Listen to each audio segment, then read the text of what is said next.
So we've been in Charlotte all week long. It's incredible. The whole industry has really been super supportive for NASCAR 25, and we've had 8 or 9 drivers trying the game. And you know, to us, it's just another step in the process of making a great game, right? You want to get their feedback, you want to implement some of the things that they give you pointers on. So enjoy some of the clips of these guys playing the game and just kind of what we went through this week. It's really exciting.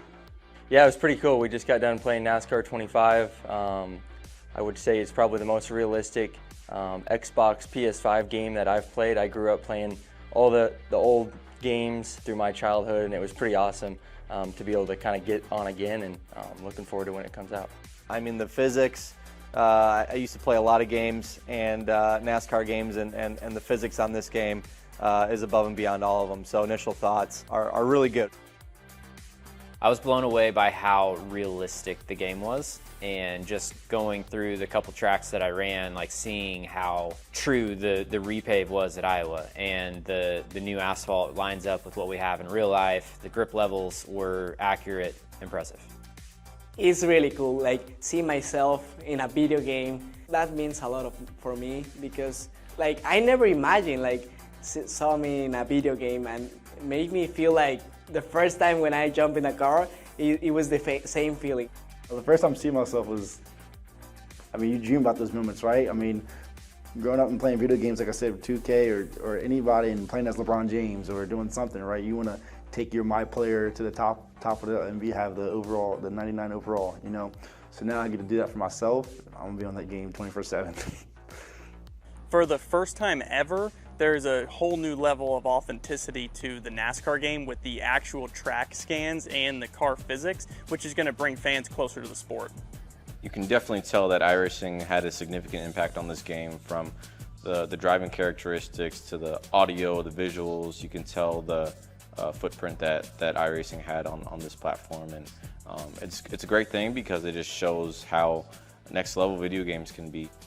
iRacing is huge, so just the opportunity for it to go to a game console is also just a great opportunity for people that love racing or just trying to do it for fun and maybe trying to get into it. I think the first game that I probably played was NASCAR 05. Got that game, actually had it on PSP at the time, and then played it on console as well, so that's really how I got started, and my friends said that I took the game way too seriously.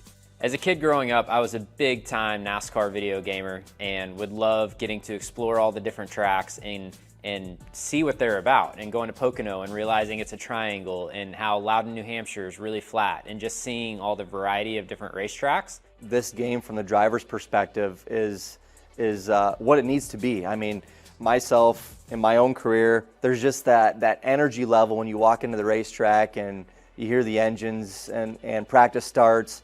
There's just that feel that you get when you get in your race suit, you hop in the truck. I mean, I'll never forget it, my first ever time at Daytona, when I rolled into the garage and they put my car on 4 jack stands, and they raise up the hood, and all you hear is the guns going on the tires, the guys working on the car, the spotter crew chief talking.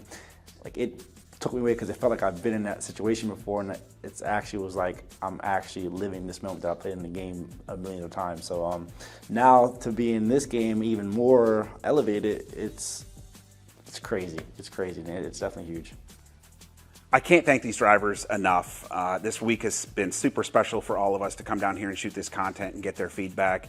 We've had a long relationship with a lot of these guys, and I'm so excited. Even ones we've just met this trip, the passion that they have and the excitement that they have to get this game out and in the market is super exciting. In case you haven't heard, October 14th, that's our launch date. So we're going to open pre-orders, and we're going to get you that gameplay trailer that you guys are all begging for about a month before. So stay tuned. We got a lot more information coming on the game for NASCAR 25. Visit NASCAR25.com for more information on the game, and make sure you follow us on social media at NASCAR25Game.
Live from iRacing's virtual Texas Motor Speedway, we say good evening, sim racing fans, and welcome to the eNASCAR Sunoco All-Star Challenge. Well, later tonight, the stars of the eNASCAR Coca-Cola iRacing Series will do battle here in Fort Worth as the road to $500,000 continues. But before then, we're happy that you're joining us a little bit early on the iRacing Esports Network alongside Kenneth Bueno. My name is Evan Pusoko, and KB, we've got actually make it three exciting races tonight here at Texas. We're going to get things kicked off, though, with a couple of sprint races featuring some eNASCAR streamers and some drivers from all over the NASCAR National Touring Series ranks. Hey, Evan, we're going to have a lot of rubber laid down on this track tonight. Between these two races, then that big race later on tonight should be a lot of fun. Maybe a chance for bragging rights for either some of those real-life drivers or some of those streamers to say, hey, I beat some real drivers out there on track. Should be a lot of fun in this race. Yeah, and our streamers are not going to have it in easy. We'll talk more about the drivers in a minute. First, Kenneth, let's start with the field of battle.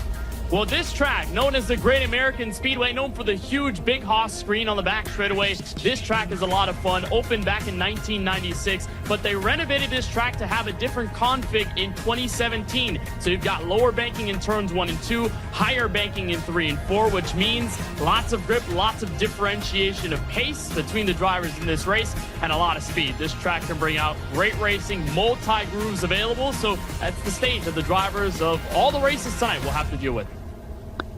Well, let's go trackside and take a look at your Sunoco's starting grid. And the driver on pole for race number 1 is no stranger to the iRacing service. It's Caden Honeycutt, full-time driver of the NASCAR Craftsman Truck Series, but competed in the Coke Series from 2022 through 24. He is on pole tonight. He's joined alongside by another driver with a lot of iRacing prowess. It's Parker Retzlaff in number 4. Back on row number 2, it is our Countdown to Green commentator counterpart, Ryan Vargas, behind the wheel of the 23 tonight. He's joined by Jordan Worth. Bottom split is the highest starting streamer tonight. He finds himself on P4. And on row number 3, it'll be Raja Karuth into number 71 next to Garrett Smithley behind the wheel of the 5. On the inside of the next row is Brendan Queen, otherwise known as Butterbean, Cars Tour driver, ARCA Menard Series driver. He's done great things on that end. And Love 46, one of the content creators of the eNASCAR sphere, she'll be on the outside in P8 before you find Matt Malone, the eNASCAR streamer, on the inside of row 5. And Matias Cunhal, the number 95, fellow streamer, on the outside in P10. A lot of the streamers back here, Evan. Grand Pooh Bear in his 15 going to be inside of row 6. And Sam Soy drives his number 3 from the outside in 12. And the streamers continue with El Zintriani starting in lucky number 13. Give him credit, out-qualifying some of our NASCAR drivers just ahead of Tony Bridinger, who's going to be starting from the number 14 spot. And then it is Maria Leal, who starts 15th. That is the final driver to take a time at qualifying. Todd Gilliland did not post a time in Q, but was about a midfield truck in practice, midfield car, should say, and will start from the rear. So there is a look at some of the onboard perspectives that we will have. We have NASCAR Cup Series, Xfinity, Truck, ARCA drivers mixed in with a lot of our eNASCAR co-streamers who can, normally when we're watching the races at 8 o'clock, they're watching alongside with us live on Twitch with their streaming audiences. We welcome them in a little bit early. Again, we did not make it easy on these co-streamers. They have got some top-level talent that they're going to have to go head-to-head. We mentioned in 2 different races over the course of tonight's event. We'll talk more about that format in just a little bit, but it was a single car qualifying session at the top that's got Caden Honeycutt on a pole. No surprises, I think, to see Caden and Parker starting 1-2. Definitely not, especially given the fact that they were former Coke Series drivers. They know the gauntlet you have to go through to be one of those top 40 sim racing drivers, and it tells you just the top 1% of the 1%. You've got to be in this iRacing sphere. But hey, don't slouch on the streamers. I know they didn't qualify that well, but they have a lot of time on iRacing. These real-life drivers are spending more time usually behind the seat of a real race car, which is obviously amazing and really helps a lot. But iRacing is different in a little bit of a way. So I don't think you should slouch on any of those drivers in the back, as they put on a really good show tonight. Yeah, majority of our real-world NASCAR drivers have some level of iRacing experience. Not all of them have Parker Retzlaff and Caden Honeycutt experience. So we'll see, does that experience come into hand? And we'll also talk about the cars that we're using a little bit later on as this race progresses. But these ARCA Menard Series cars new to the service, a refresh scan for 2025. Every single one of our NASCAR drivers, Kenneth, in the field here tonight has competed at some point in the ARCA Menard Series, so that gives them, I think, a little bit more of an upper hand, as well as these actual cars we're competing in, they're all familiar with in one way or another. Yeah, that's true. Honeycutt has been in there. I mean, you'd think of Ryan Vargas, who drove an ARCA car not that long ago on dirt. He was trying to qualify in. Raja Caruth, who made his way through ARCA. LeVar Scott, who also made his way through. A lot of people that are in this race have a lot of experience, including those streamers who have gotten that ARCA car in a good time. Let's join with Caden Honeycutt, pole sitter for this first race. Caden, this is going to be crazy. Showdown between you guys, the real life drivers, and the eNASCAR streamers. You're on pole with this ARCA car. What's it going to take to try and be that top man after these two races are done?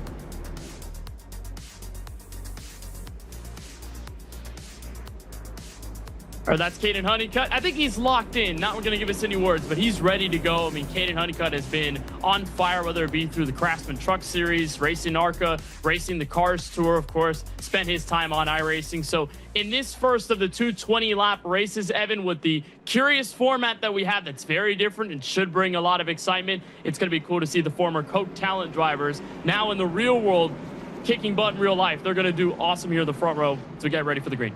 Yeah, 20 laps on the board. Cautions disabled. However, once we get to lap number 15, between laps 15 and 20, there will be a randomly timed caution in which everybody will have to come down pit road, perform a 4-tire pit stop, and then we will have one attempt at eNASCAR overtime to wrap it up. Then we'll do it again for round number 2. We'll talk about that in a moment. But first, pace car down and in, and Caden Honeycutt in control. We are green. It's race number 1 of the Sunoco All-Star Challenge.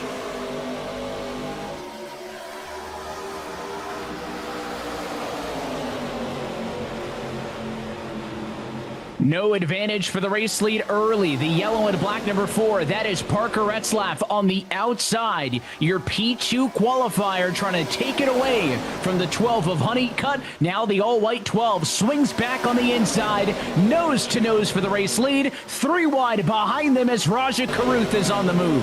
And what a power move, that green car on the top, number 14. That's bottom split, Jordan Worth, who spends a lot of time driving this ARCA Menard Series car on iRacing. What a job to go outside 3 abreast. Now there's contact. Parker Retzlaff just nearly got turned by Caruth, and now here comes the entire field 3 wide down the back straightaway. Yeah, it was a big save to allow the 4 to hang on, but it's going to cost Retzlaff a lot of track position. He'll cycle out to about P5. Vargas, Smithley, and Worth all able to get around by him, and that gives Honeycutt sole possession of the number 1 spot as they run right now. Retzlaff trying to fight back. It's tight, though, on the inside of 1, really leaning on our friend Ryan Vargas, a former driver who's competed in the eNASCAR International iRacing Series, but competing this year in the Menard Series and the NASCAR Canada Series. He's doing a good job. That thing is loose, though. So is the 71 Caruth. All kinds of out of shape. What a catch off of turn 4.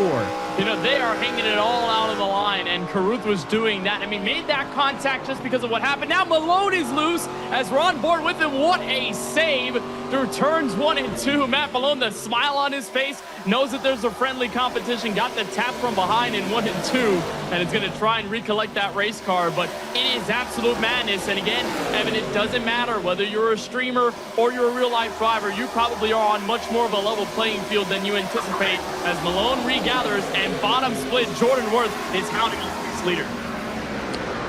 Jordan Worth is up to the number 2 spot, but Matt Malone's no stranger to some exciting things. How about that moment there in turns 1 and 2? Well, you know, I almost turned myself there, and I was able to save it. I got a lot of pavement out here to be able to make a save like that, so I'm glad I did. Kenneth, what do you think? Is that style points with Matt in the drift there in turn 1?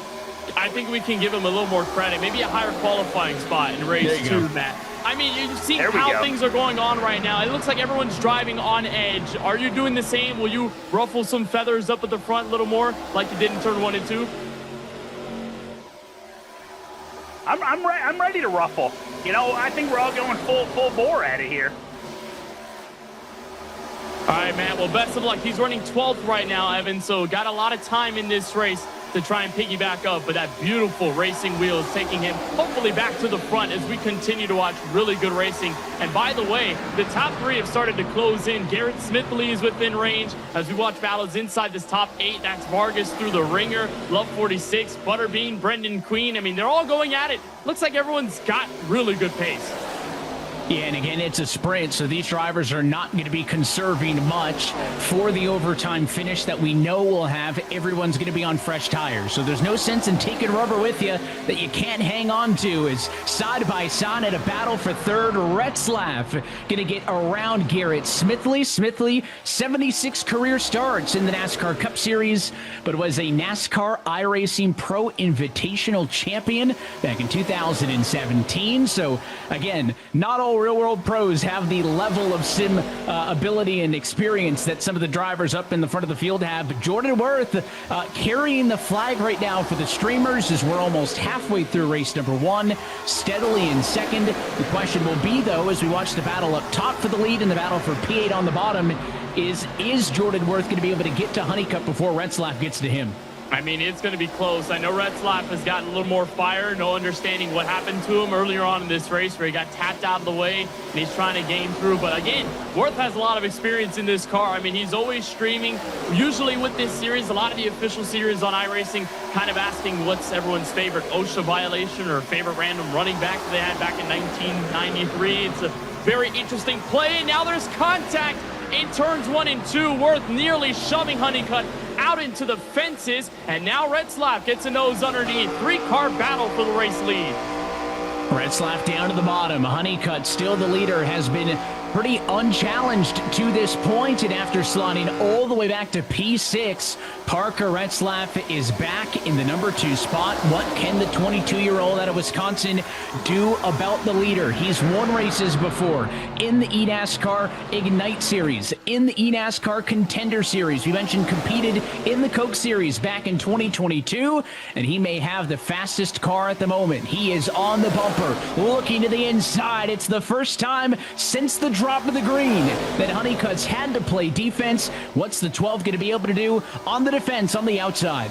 Interesting, though, that Honeycutt went for the high side and kind of gave Retzlaff that space. We've seen a lot of the contact come from defending the bottom. These cars have so much grip, and yes, the tires are wearing out right now, but you want to attack the bottom. You don't really want to be up there because you're carrying so much throttle. And so for Honeycutt, bit of a surprise that he let that outside work for him, but it ends up positively impacting his run off of turn 2, and it allows Jordan Worth to get on by and Garrett Smithley to join the 4-car party. But you look at everybody about 9th on back, a lot of these streamers, Todd Gilliland making his way into the top 10 real-life driver. A lot of them still are banking on that potential caution that will come out late in this race. Even if they've had a bad one to start, they can learn from this first run and then piggyback up into overtime. Now, you know you're going to get the yellow, and you can see Gilliland on the bottom in the red car. The youngest winner ever in the ARCA Series was a race winner at 15 years old and 2 days in these ARCA cars, and he started 16th. He's up to the number 10 position. We go on board with Graham Poubert, who is down 3 spots after a bit of a dicey start, and that's not the exit he wants off of turn 4. Goes through the grass on the front stretch. It's going to allow the likes of Maria Leal and Ryan Vargas to get on by, so Graham Poubert is going to be looking forward to the reset, and Sam Soyd up in the number 11 spot on the move. He's challenging a full-time Cup driver in Todd Gilliland, next man up. Hey, shout out Graham Poubert with that setup. Logitech G Riggs, that was bouncing all over the place inside the grass, but a good job to recover. And I'm going to wonder what our man Ryan Vargas is doing right now. He's got extra eyeballs from our Countdown to Green crew, so they may give him some slack in this first race. But really good stuff for Samsoid and for Gilliland. They may start a really good battle. I think Vargas is near spinning in 1 and 2, but he's trying to hang on to it, Evan. But this is the spotlight. Honeycutt and Retzlaff, I think they're wishing they can go out with the Coke Series field just one more time here at Texas. Inside goes Retzlaff for the lead. And at any moment now, we are inside the territory for that random caution to come out. Everybody has to pit. Everybody has to take 4 tires, but you would love to come down pit road as the leader and not the car in second. So there is added incentive for these top 3 to battle for the race lead. Retzlaff looks low. Honeycutt throws a block. Jordan Worth still watching on from 3rd. Garrett Smithley's 4th. Raja Caruth up to the number 5 position. They watch on also as you see this battle between Love 46, some more onboard cameras, and Alessandriani running back in the lucky number 13 spot as they're trying to maintain that track position when this yellow could come out at any moment. And Love 46, she knows wheels. She's good on iRacing with a bulk of cars. Alessandriani, you know, she's taking her hand at a lot of the Cup Series car combos with the tracks that we've had in the Coke Series this season before her watch parties. And there is the yellow. So frankly, this will even out the field. Like you said, Evan, you're going to have that pit stop that everyone's going to need to take with the 4 fresh tires on their car. So it's just a matter of time. And again, that possibility for even Raja, Brendan Queen, you know, Love 46, who was running 7th, all of them can get a chance to have one good move outside of turns 2 and turn 4, and that could give them an easy shot at the win. Yeah, a lot of drivers, to your point, in a great spot with Butterbean up in the number 6 spot. Highest we saw him. Smithley and Raja, we kind of saw them in 4th and 5th pretty quick. So again, when everybody is coming down and everybody has to do the same thing, right? This is a required 4-tire stop, KB. Where are going to be the differentials here? First thing I think of is Retzlaff's the leader, but he's going to be in pit stall number 2. Honeycutt going to be the 2nd car down. He's got pit stall number 1. That could be a difference maker. Also, just don't make a mistake. That's going to have to be the decision here. Yeah, it's going to be about making sure you stop on a big-time dime. It doesn't come down to these little mistakes of sliding over, sliding under, and just being a little too conservative or aggressive. You got to be right at that marker, because if you can't take 2 and you can't differentiate yourself, it's all about the little ticks of time that make that big difference. And you're right, pit stop, stall, and position will matter a lot. And there they all go from 1st to 5th, now even further back on. Everyone is in. The 4 fresh tire call is going to matter for everyone. Oh, there's Ryan Vargas all the way at the back, but hopefully he can try to gain some positions and invert when race 2 comes around. Should be a good pit stop for everyone. They're trying to launch first, and Retzlaff will have it barely. And I think Jordan Worth may have just snagged 2nd there from Honeycutt. I think he did give P2 to bottom split and Jordan Worth. So we were looking at possibly an advantage for Caden Honeycutt by being the number 1 pit stall at the very end, but he'll lose a spot in the end as Caruth comes off 4th, and then P5, Kenneth, is Garrett Smithley. All right, Garrett. Well, your top 5 right now, it comes down to this overtime restart. What are you going to try to do to try and win this race in this 20-lap feature? Well, bad news. Apparently I sped, so I'm going to the back. Oh. So I'm, yeah, I don't know when that happened. I thought we were good, but oh well. I guess we'll see what happens. Hopefully they junk them up front. Look, silver lining here, you've got a chance to either have a huge wreck in front of you that you get through, or you've got the invert for the next race. So should be good, Garrett. Hopefully things are good on the restart. Either way, we're going to put on a show. It'll be fun. That's Garrett Smithley. Oh, Evan just sped on pit road. That's one of the mistakes you can't make. I mean, all the way at the back, he's going to have to hope that they crash it into Big Hoss and somehow make a huge stand up on the back straightaway for him to have a chance. But I mean, anything can happen. It is overtime after all. So there could be some elbows out, lots of physicality, and could very well be a surprise winner if we don't see Retzlaff or even Honeycutt or even Worth pull away with it. Yeah, and I believe cautions are still off, I think. So even if we have an incident, we're going to race these 2 laps to the end. So that gives you an opportunity for some excitement. And somebody who's got a great seat for this one, KB Alto, is going to be Raj, who's restarting 4th. Yeah, and he's got a lot of experience on iRacing. I mean, ran in the eNASCAR Ignite Series, has race on iRacing in those little off weeks when he's not real-life Craftsman Truck Series racing. Just came off of a playoff race at the real Darlington Raceway this past weekend. So Raja has his rig set. He's been very well noted with iRacing, even on the official side of things, week in and week out. And I like this starting spot, Evan, because if there's contact underneath, Raja and Jordan Worth can kind of scurry around the outside. They have so much space to the wall that if something happens down low and they start to stack it up, it's primal opportunity to take fourth at real estate. We've got 2 laps to go this time by, and it's going to be Parker Retzlaff in control of the field. A Honeycutt, bottom split, Carruth and Queen, your top 5. Green flag back in the air, and it's a great restart for Retzlaff. All right, Raja, you've got this game plan. 2 laps to go into turn 1. I know the outside got stacked up a little bit. What's the play-by-play as you come to the back straight away?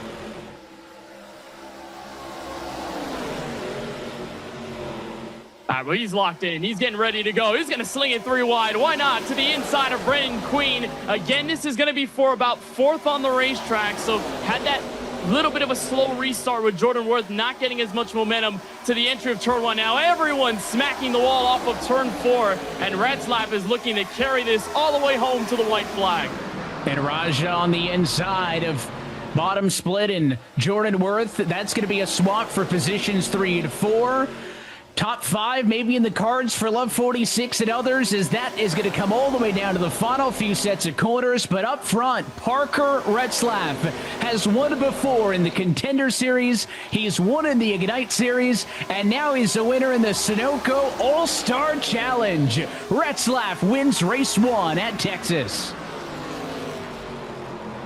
What a fight that was, Evan, between those two. I mean, Carruth was only able to get up to 3rd in those final laps, but we kind of understood from the drop of the green it was going to be between Retzlaff and Honeycutt. Now the best part is they've got to do it all the way from the back. So not only do they have a chance to kind of go for another win, but they're going to have a harder route to the front. This is the results. Parker Retzlaff the winner, Caden Honeycutt 2nd, Carruth back in 3rd. Bottom split representing the eNASCAR streamers very well. The former Florida native out in 4th, Brendan Queen P5, and a lot of the eNASCAR streamers at the back half of this top 10, but I'd say with the invert, they're going to be around the same place to start. So I wouldn't be too disappointed if I was either of them.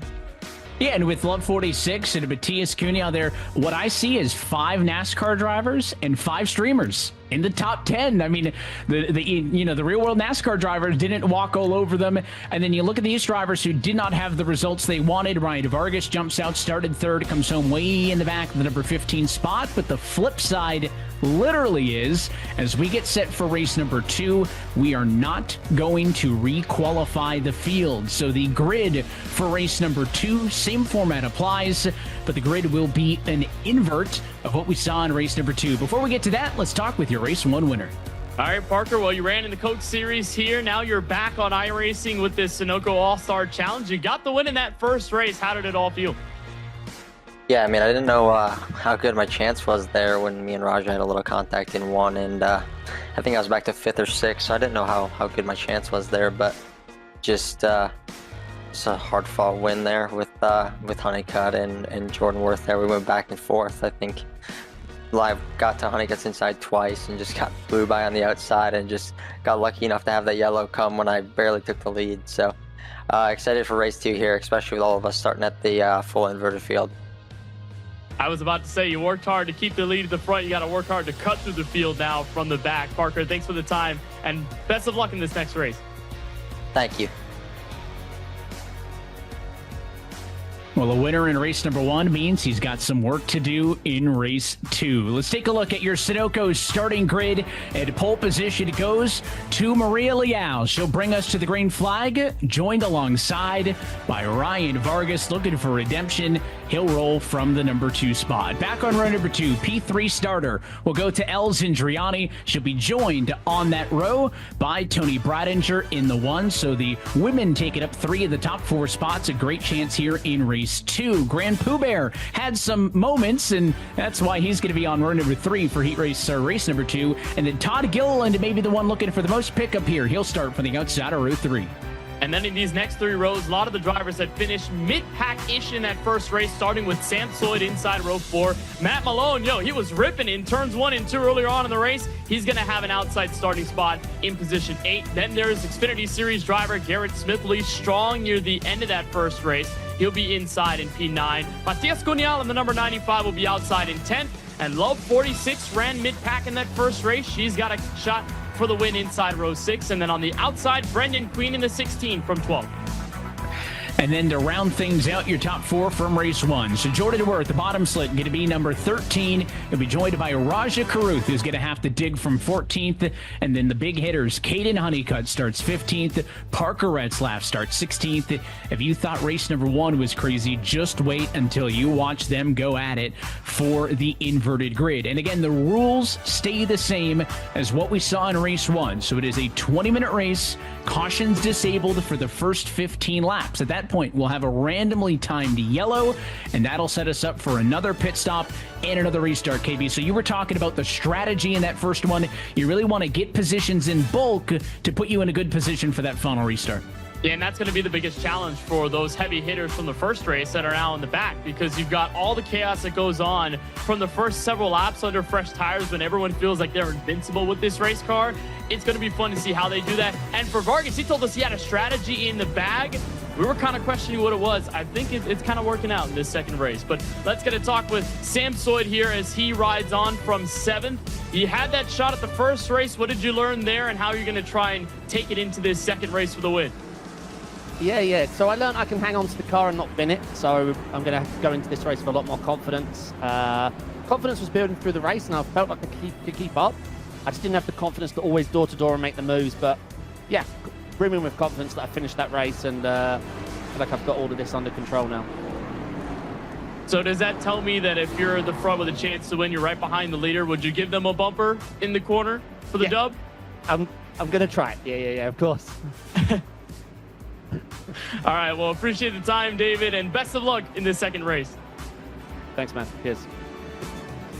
Hey, Sam Soyd Evans going to be running from the top 10, and that's kind of the thing, right? Gaining confidence with this car and being a little more comfortable, and that could make a night and day difference from the first race where you're just figuring things out to the second race where you feel a lot more inclined to make diving moves because you know the position of your car. And knowing where he's starting in the mid-pack alongside Todd Gillen, Matt Malone's behind him, he's got lots of cool names, so I'm pretty sure we can see Sam Soyd at the front in these first few laps. Yeah, and just getting comfortable with the other drivers. First time, a lot of our streamers do a lot of the NASCAR vehicles here on the sim, but maybe not these ARCA Menard Series cars. I mentioned these are a new release to the sim, an update to this platform after the original ARCA cars on the sim had been around since 2009. So a nice refresh to bring the current gen Chevy SS, Ford Mustang, and Toyota Camry ARCA Menard Series cars to the sim.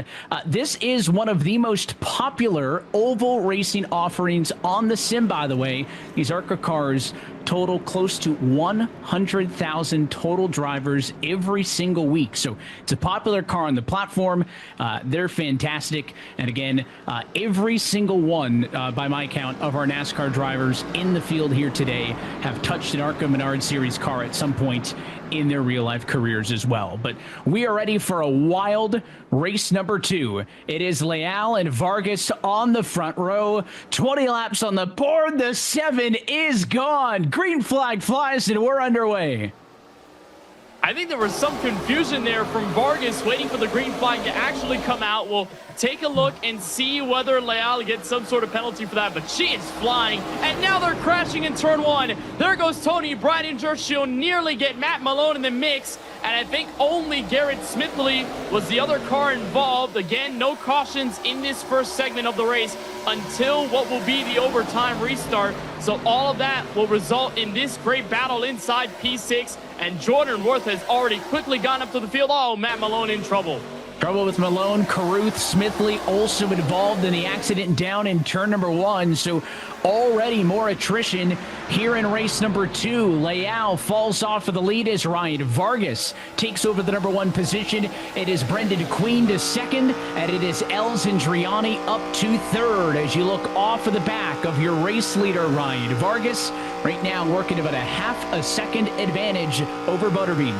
He told us he had something up his sleeve. I think this is it, just taking advantage of that initial start and now in the clean air. We saw him ripping the high side for most of the first race, so he was a little more willing to give up track position if he wasn't the fastest car. I think he was looking forward more to this second race, Evan, to show out in front of the peers behind him, as there is 3 wide in the middle of the back straightaway. Samsoid holding down the defense.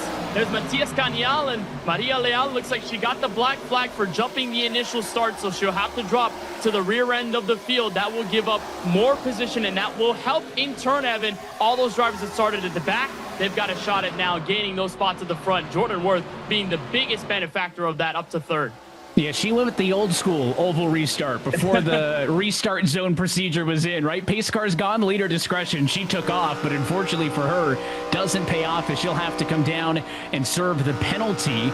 Further up the field as you go on board there with Jordan Worth. That was the 6 of Elzendriani slicing in behind. Parker Retzlaff as well. So Worth in the 4, now up into a top 3, top 4 position with Retzlaff just chasing him there. 14 is Worth in 3rd. Queen is still 2nd. Vargas is still your leader. Graham Poubert is in the number 6 spot. Caden Honeycutt from 15th on the grid, also charging through. He's P7, but Retzlaff seems to be the one to watch as he has already made up 12 positions and now just counted 5 laps. But there's a different play there, Evan, just because, you know, there is still a little bit of time left in this race. You have to cut through more traffic in a lot more of a distance. So what you got to do is get around all that dirty air from the huge spoilers on the back end of these ARCA Menard stock cars, and obviously take account all the tire wear. When everyone's running the inside line, you don't have many other options. It's usually just about saving as much as you can while also keeping up as much momentum as physically possible, which these real-life drivers know how to do very, very well. But these streamers can take note of that and start to push on forward, especially Jordan Worth, who's got a lot of experience. You know, they call some people ARCA farmers on the sim. I wouldn't say Jordan is one of them, but he definitely likes the car and likes the style of racing whenever he goes live on Twitch. So Jordan's enjoying this right now, holding on to top 3, and I think he knows he's confident enough to chase down Queen and Vargas, because there's still more than half of this race left. And that's the great equalizer, is that sim experience. But look at the guys he's running around, right? He's chasing down Brendan Queen, who is currently a full-time driver in the ARCA Menard Series and a 2024 Cars Late Model Stock Car Tour champ. The guy behind him has competed in the eNASCAR Coca-Cola iRacing Series and Parker Retzlaff. I mean, that's quite the duo to be sandwiched in between, but Jordan's doing everything he can. You jump back a little bit, Elzendriani, she was as high as the number 3 position, but has slipped back a little bit now into P6, currently running ahead of fellow streamers, Graham Poubert and David Sampson for Samsoid just behind. So Els was at our Coke Series finale in Charlotte last fall. She was really excited to meet Dale Jr. at that one, so she's trying to channel her inner Dale Jr. in this one. She's got a good car, but she's under fire right now. And she's interviewed some of the drivers in the series. I remember a little while ago she'd interviewed Daniel Falkingham to get his point of view throughout the middle portion of the season. I don't know if maybe off camera she asked him some driving tips, maybe how to get faster in these oval cars, but she's using it to good use right now. And we know that these streamers have kind of faced each other on the road course side of things, but when you put an oval around, it's a very different story. And how cool is it to say I got to race with Todd Gilliland, NASCAR Cup Series driver, in the middle of this race. Gilliland pushing forward to 7th. Graham Poubert trying to cross over off turn 2. Might have a good run here as Gilliland slaps the wall. Hey, Gilliland got the wall a little bit there and is looking to the inside for position. Oh, and Gianni is sideways. She's going to hang on. Can she again? Second time does her in as Els goes around again. No cautions. We will stay green. And that is going to give Todd Gilliland that position as he will cycle up to the number 7 spot. Now behind him, it's Samsoid on the bottom. It's Love 46 on the outside. And shocker, the 46 car on the outside. She'll make the pass with a great run at a turn number 2, and it comes down to establish that position. And again, all of this contact on the inside of the corner is not because they are willfully pushing other drivers out of the way. Maybe between the streamers, yes, it's a little fun banter and a little fun physicality, but for a lot of the drivers in this field, most notably, it's just chasing the bottom. And some drivers have a higher arc into the apex. Some of them want to stay as low as possible from the get-go. So you see that big difference. And for Gillen, he dove under a little bit. Elzandriani didn't really expect him to dive in that much. She was arcing it more from the higher side of the racetrack, hence why that contact was made, and hence why we nearly just had a huge crash, as we'll get the yellow in just a couple of laps. But up front, Ryan Vargas is starting to see some blue in his rearview mirror because Brendan Queen and now the green card, Jordan Worth, they're starting to pack things up. Vargas is loose off turn 2. There goes Jordan Worth to the inside of Brendan Queen for second. Side by side for second, and behind them, side by side for fourth, as Retzlaff to the inside of Honeycutt. The top 2 from race 1 have entered the conversation. No advantage in the battle for second or fourth as they all chase down Ryan Vargas. 13 laps down, 2 laps away from being in the window for the competition caution to come out. And as Worth gets sideways off the corner, Queen defends second and split 3 wide. Jordan Worth going to fall to 5th in the blink of an eye. And now here comes Caden Honeycutt on the outside, now at a race high P2. What a push, and all of a sudden now through the middle we're going to be 3 wide. Brendan Queen trying to hold on to the wall against Worth, and Retzlaff down the inside. Again, all that physicality is going to help Ryan Vargas and Caden Honeycutt slightly pull away, but that white car of Honeycutt is just a little bit faster. Remember, Vargas wants to hold on that he won a Sunoco All-Star Challenge, and tell it to our Countdown to Green friends later on in this show. Trying to stick forward with the cars loose. There goes Honeycutt down the bottom for the lead. Trying to hold it on the bottom, but Vargas able to carry the speed off on the outside. Look at the speed differential inside to out. Honeycutt's going to go from challenging for the lead to being 4th in the length of a single straightaway. Vargas still leads. Now Retzlaff on the outside, trying to hold Worth at bay in a battle for second and third. And Honeycutt saw how good the top side in 3 and 4 was last lap. He'll jump right back up there and join the party, trying to wind it up through that wide turns 3 and 4. He navigates the bumps pretty successfully on the center of the corner. He's got the advantage for P3. Now it's his, and now Retzlaff to the outside, but not in time. Oh, in trouble! The competition caution is out, but Vargas and Retzlaff are going to get together. Vargas should still be scored the leader, but is there going to be damage on either of those cars, Kenneth, as the yellow came out the second they got nose to nose? I think luckily Vargas escaped without damage, and the same could go for Parker Retzlaff, but that was a huge scare in 1 and 2 right as that yellow was flying. By the way, Vargas was sideways almost the entire last stint. Between those 5 or 6 laps, he was hanging the rear out there. And again, that's because Texas is so fast, and with these ARCA Menard Series cars, they have a lot of horsepower, but they also have a lot of downforce, so they are able to rotate through the corner using much more throttle. And in 3 and 4, you're basically mashed down 100%. You're really not lifting off unless you're purposefully saving tire. So for Vargas, he was just staying up on the throttle. The rear tires start lighting up, so every single passing lap, the car handles worse and worse, but thankfully stayed with his nose just barely ahead, and that will help out. It gave Parker Retzlaff the provisional pole in that restart to be the winner in race 1. For Vargas, it could be the case to win race 2.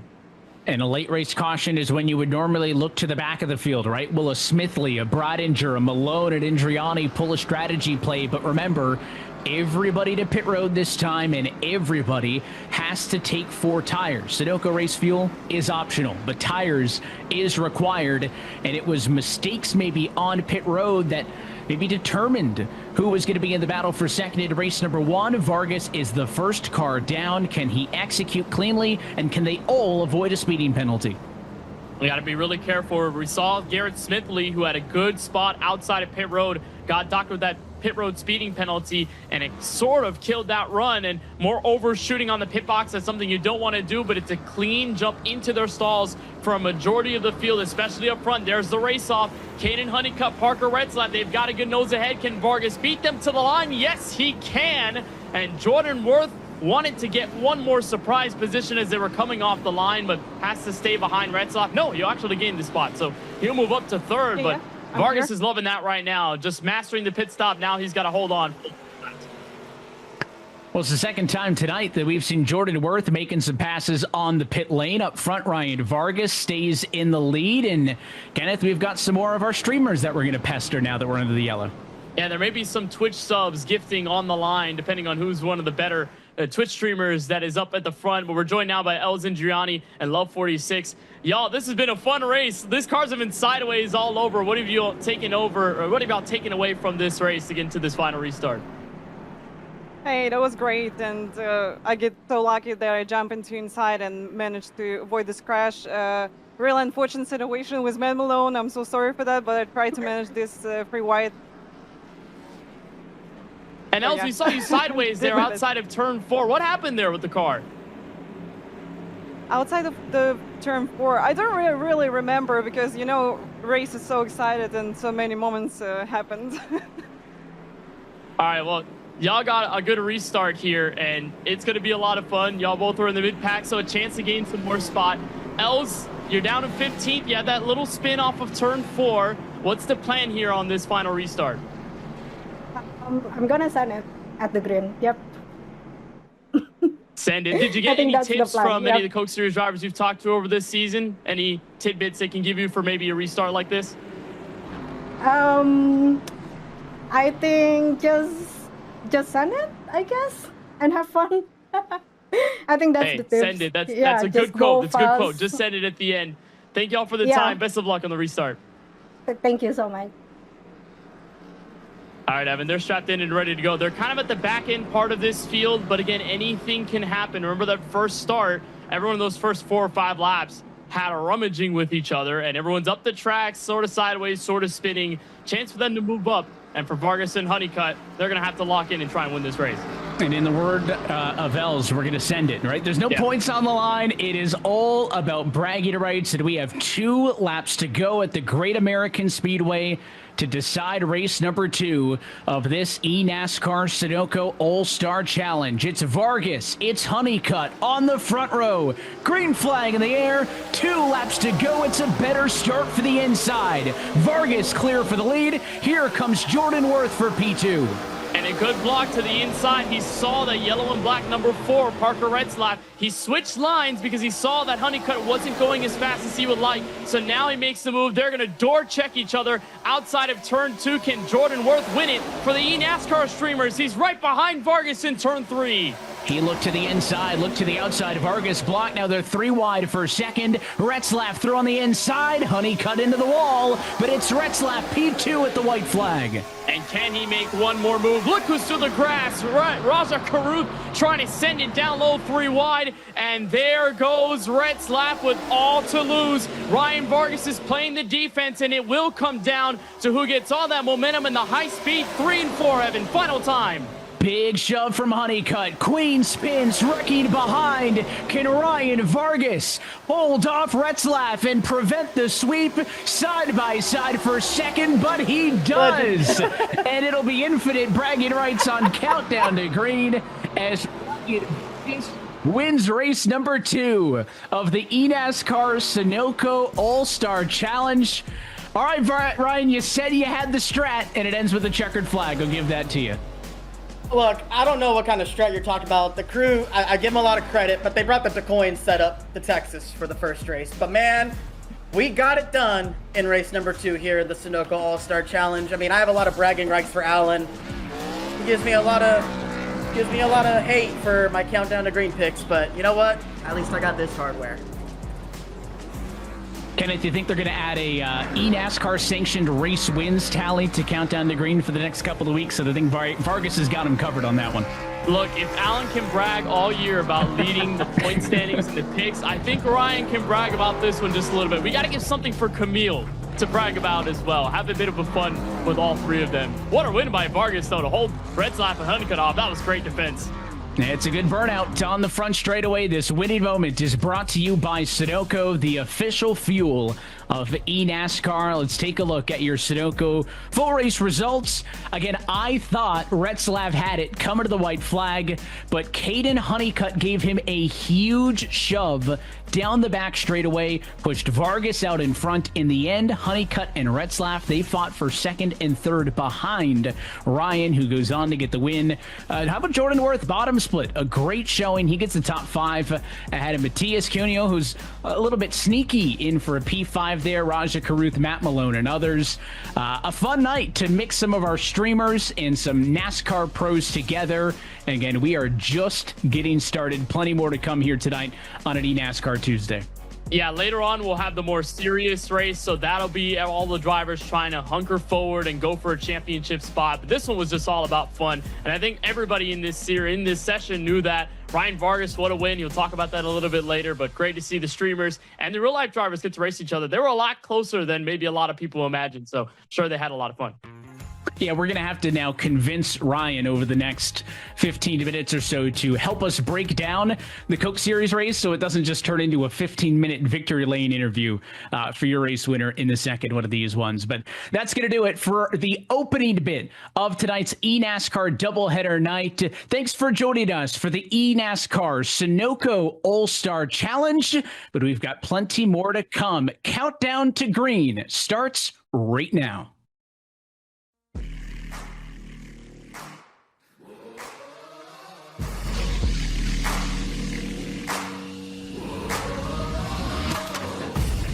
Tonight on Countdown to Green, we look back at how the Hawkeye punched his ticket to the Championship 4 back in the Wolverine State. And we'll take a look at how you're racing at home in the Logitech Show Us Your Rig segment.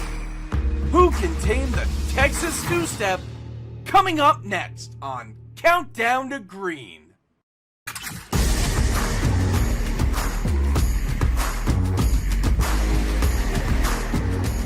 Hello and welcome to the eNASCAR Coca-Cola iRacing Series. This is Countdown to Green, and we're coming off the heels of the Sunoco All-Stars Challenge. I'm your host, Camille Salazar-Hadaway. Joining me is Alan Cavana, but really the winner here of that challenge, Ryan Vargas. Give him his flowers. Come on now. I mean, Great look, job. Look, I know, Alan, that you are so proud of your Countdown to Green picks every single week. But here I am to rain on your parade a little bit and at least put something out there on the racetrack. That's all I gotta say. Hey, no one asked me to be part of the race. That's all I'm saying. You beat somebody. You didn't beat everybody, right? Oh, somebody. Somebody, as in 2 Coke Series drivers? I mean, come on. Are we saying that Alan has to be involved next time? I don't think you want that, Alan, but you know what? Let's talk about the highlights of that Sunoco All-Stars Challenge. Man, yeah, I mean, big names in here, Ryan. Raja Caruth, Parker Retzlaff. You beat them all, buddy.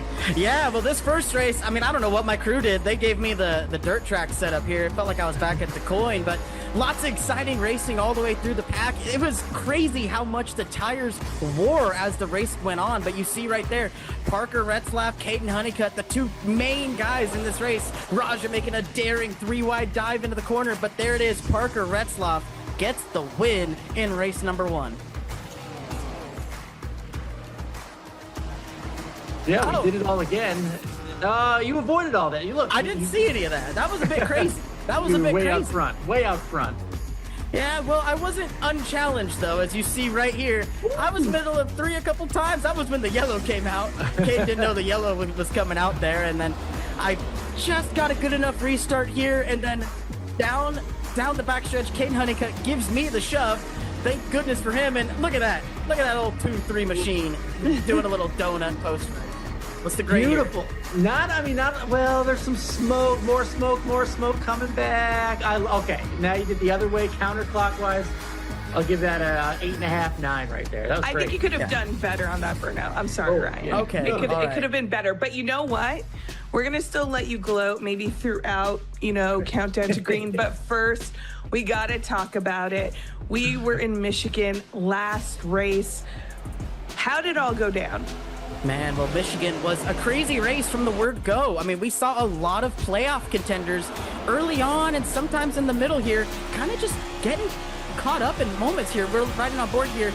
We saw Zach Novak, one of those drivers. He was my pick to win the dang thing, and well, he got himself into trouble there, Alan, but lots of chaos all throughout. No! Colin Keister getting wrecked there. Bad stuff for him after getting a win earlier this season. And all at the front of the, I mean, look at all this action. Oh, right. I mean, he tried to avoid trouble. Felt like Darlington the other night on the Cup side. And then there's Blake going 4 wide there.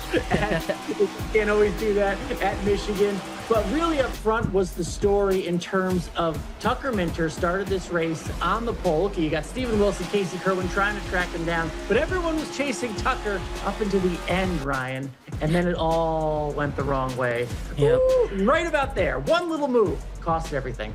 Yeah, and that's the difference. That one little wiggle can completely change the playoff picture. Steven Wilson, the free space on the bingo card, gets the win at Michigan, locks himself into the championship 4 at Homestead. And right now, Alan, I think both of our brackets are a little bit, well, at least your bracket's good, but mine's in the mud right now, because my champion pick, Tucker Minter, he's P8 right now. Yeah, and it was looking good for quite a while. But look at how close it is. Parker White just 2 points out. Casey Kerwin could have put himself in, just 2 points up right there. Bobby Z, as always, in that top 4. Team standings, look, gotta hand it to him. Spire, Steven Wilson, Femi, killed it the other night. Yep. Now they have 52-point lead in the team standings. Again, you get a trophy, a little money, and a bunch of recognition for winning the team standings. Spire is way out there right now over Channel 199 Sim Racing. ERA still there in third, but what was a close race is no longer, Ryan. Yeah, and right here, we're taking a look at the relegation standings. And for those who don't know, the top 20 in the eNASCAR Coca-Cola iRacing Series standings are immediately locked into next season. Everyone else from 21st on back are tossed into the driver pool and have to go back through the Contender Series and so on and so forth. Malik Ray is the first driver out. Former winner Malik Ray. Graham Bolin, a former winner. Garrett Lowe, a former winner. Jimmy Molis, Nick Ottinger, one of the GOATs. He's out right now. I mean, this is some tense times if you're some of those guys at the bottom of that totem pole there. Put it simply, you do not want to be on the right side of your screen right now, and it is a close race. Every position matters for every driver. That's the best part about this format. Every single position matters for the rest of the year. Oh my gosh, I could only imagine the drivers just like in their heads right now because they are not performing as well as they thought. Michigan was such a mess, but I have to ask, what were your thoughts coming out of Michigan? Well, my big thought right now coming out of Michigan is my pick. You know, Tucker Minter, he was in the mud, but nobody's going to stop Steven Wilson right now. I didn't have him winning that first race. I had him winning the second race. So is he just going to pick up where he left off and win again? I mean, who's going to stop him? Vicente Salas has been strong. Tucker Minter, my champion pick, he's in the mud. He needs to get some wins under his belt. Zach Novak, another guy. Who is going to be the one? Bobby Z. It's going to be super intense as we get down to these final few races here, Alan.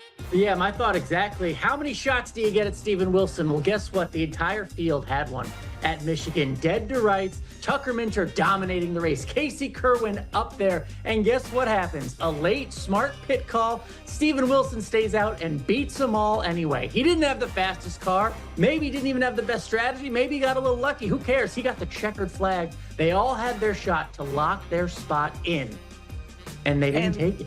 They blew it. They blew it. It's going to be interesting to see if this is the year where Steven Wilson, it could be the year of Steven Wilson, depending on how this goes, because it looks like he has no contenders right now. But you know what? Let's check in with you at home. We're going to go into Logitech, show us your rigs, where we get to see how you race at home because, well, we like to. We like to see all the rigs that you bring us. So let's hop in to our first one by Ned. Ned Steele sending this one here to us. Ooh, where's this window? I'm liking this like layout.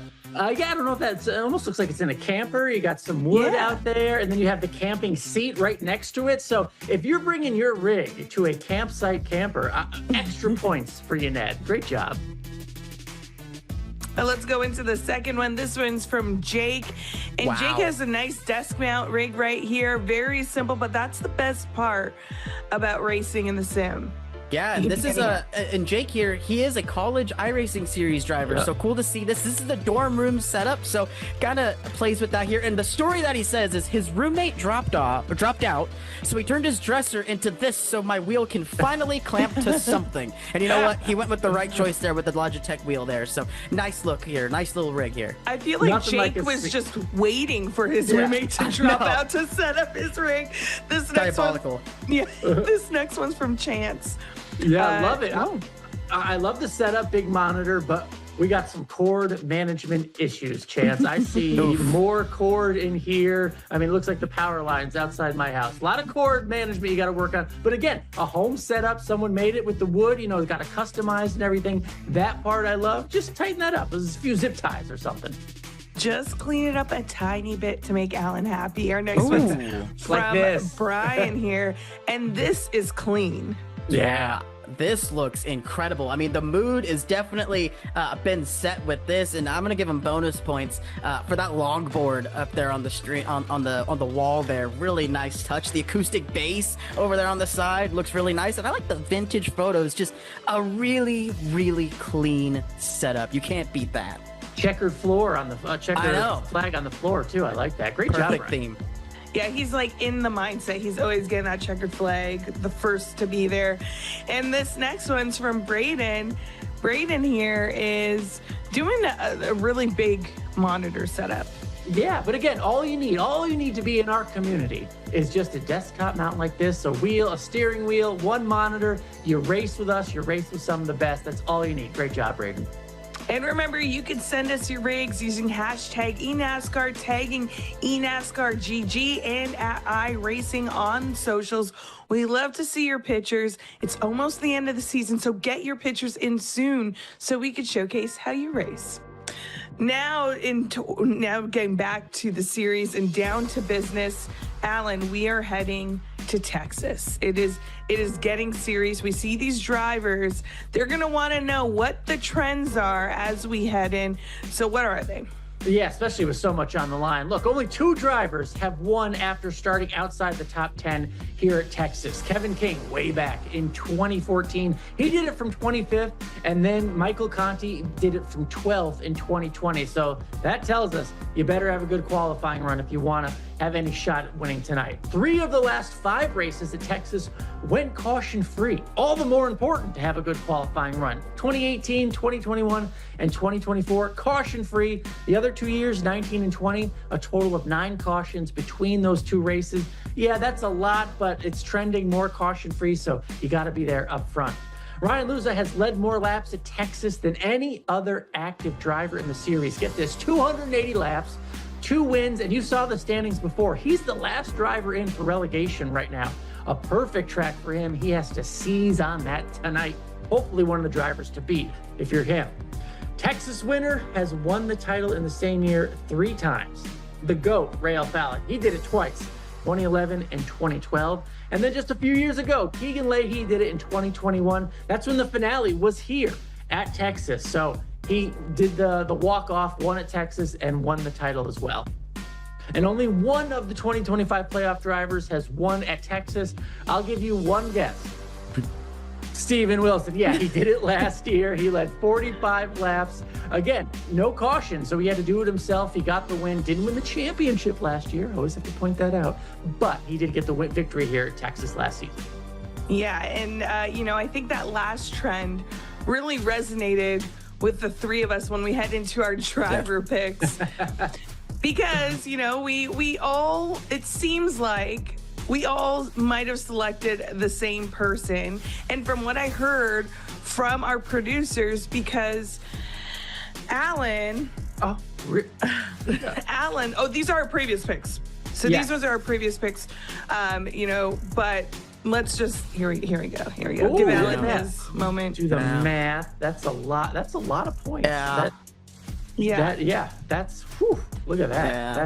Yeah. That's a lot. 100, 24. I think Also, I Ryan, can you just remind us you did win the race, the Sunoco All-Stars race, so you could brag too, so we don't have to always hear about Alan. You know, look, like I said, it's easy to lead the Countdown to Green pick standings when you choose the bingo free space. I'm sorry. Have some fun. Get a little risky with it here, pal. Hey, winners win. That's all I gotta say. But it sounds like we're gonna find out who our pole sitter is, and it's actually Parker White. Okay. Which is gonna be very interesting because none of us picked him. We all went for Steven Wilson, which is pretty interesting if there's gonna be a shakeup. But really, there is no shakeup because we're calling Alan just too far ahead. We can't catch up. So congratulations, but Alan. they still have plenty more to race for. This race is over between us, but plenty more for the real championship. And they do have a lot to race for because they're heading into Texas and it is coming down to the wire. Drivers have to make a big shakeup here. So we're going to see how it goes. But from all of us here at Countdown to Green, stick around because the race is starting in just a few minutes.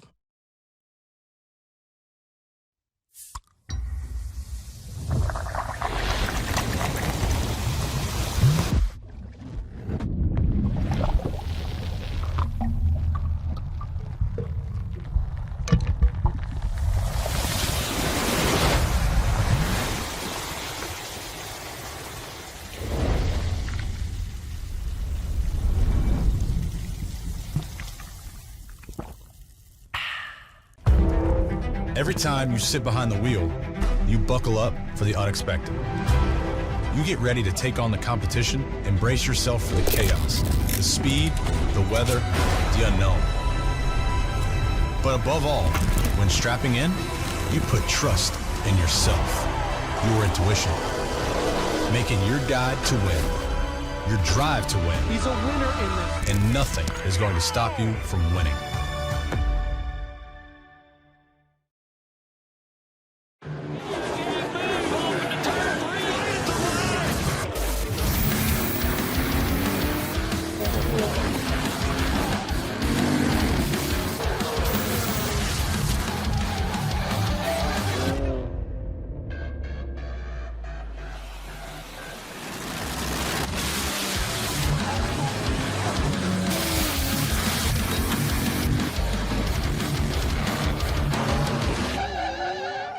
Welcome to the Proving Ground. Welcome to Metal Crunching. It's all or nothing for 26 weeks of the year. Welcome to the NASCAR Xfinity Series, only on the CW.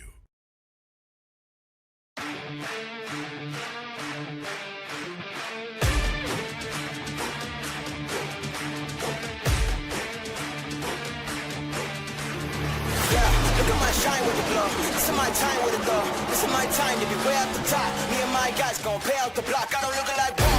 Time's right, and I know the scene's walking in a long light. Promise you won't wanna watch like a sci-fi.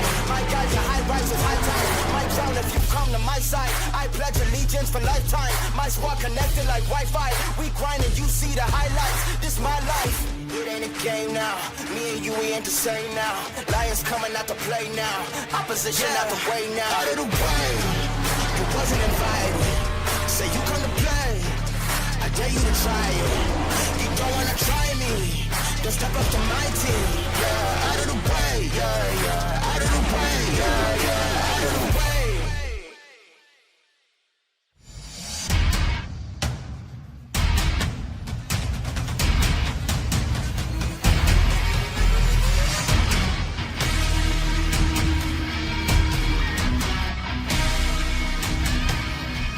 The road to $500,000 continues with a postseason battle at the Great American Speedway. Tonight, from iRacing's virtual Texas Motor Speedway, we say good evening, sim racing fans, and welcome to round 16 of the 2025 eNASCAR Coca-Cola iRacing Series.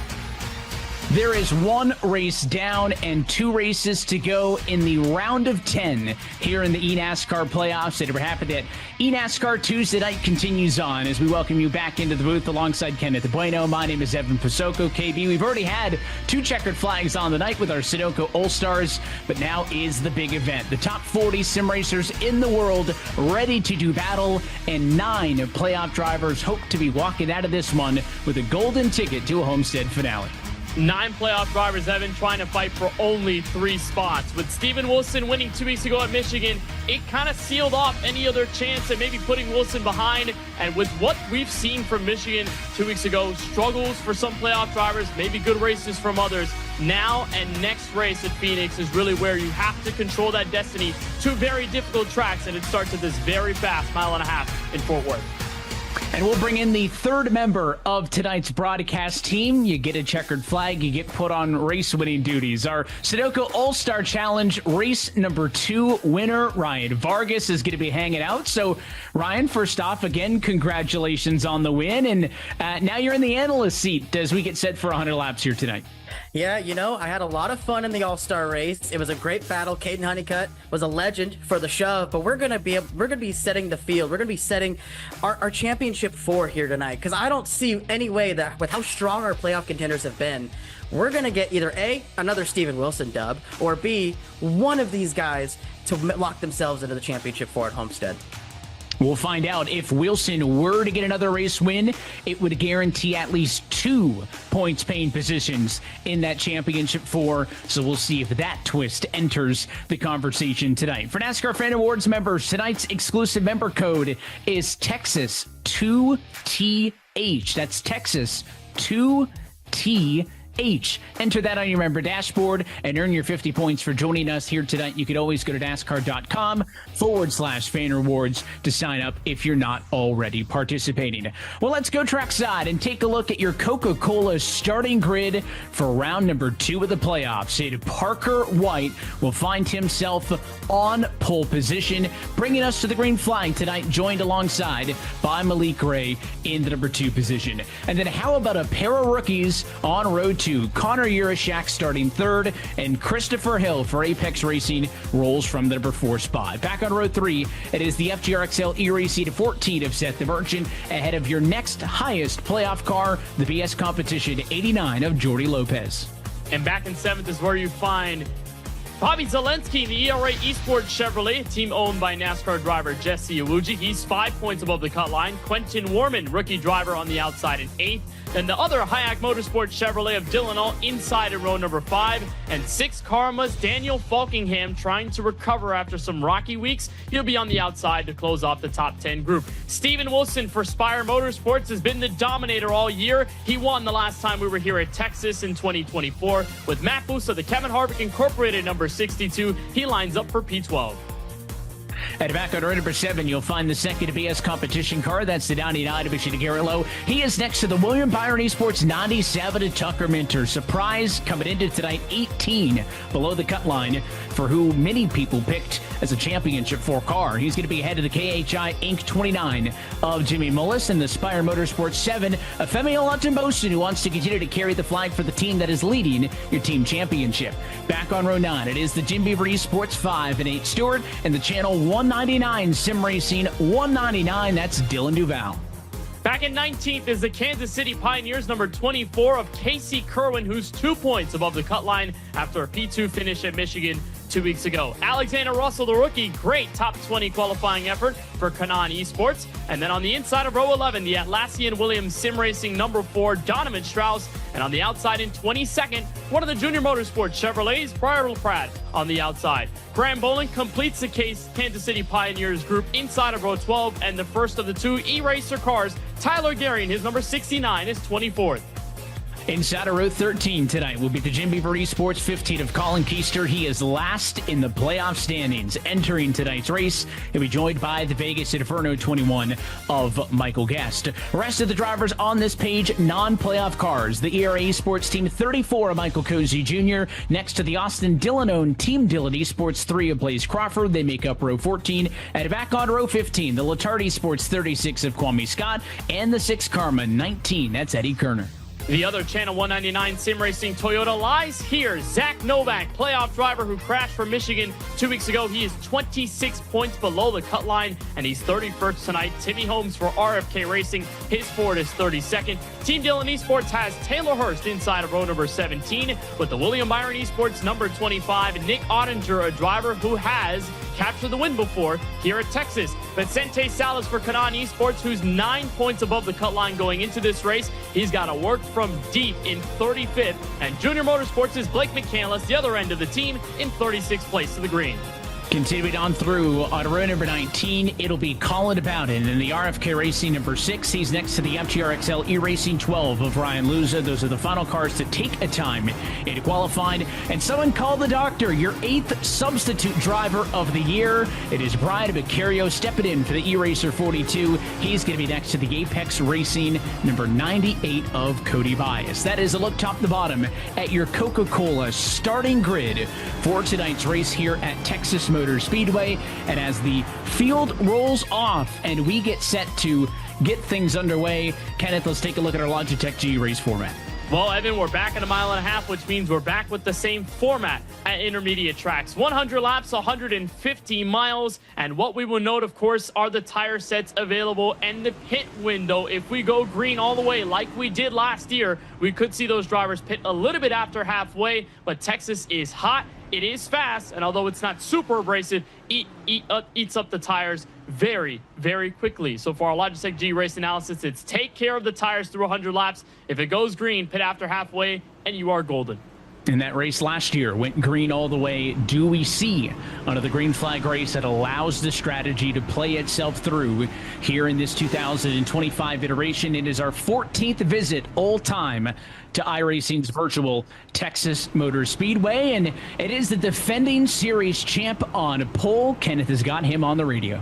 All right, Parker, this is a great start, P1, with a chance of putting yourself back into the Championship 4 at Homestead, Miami. You did well here last year. What are the tips to victory this time around?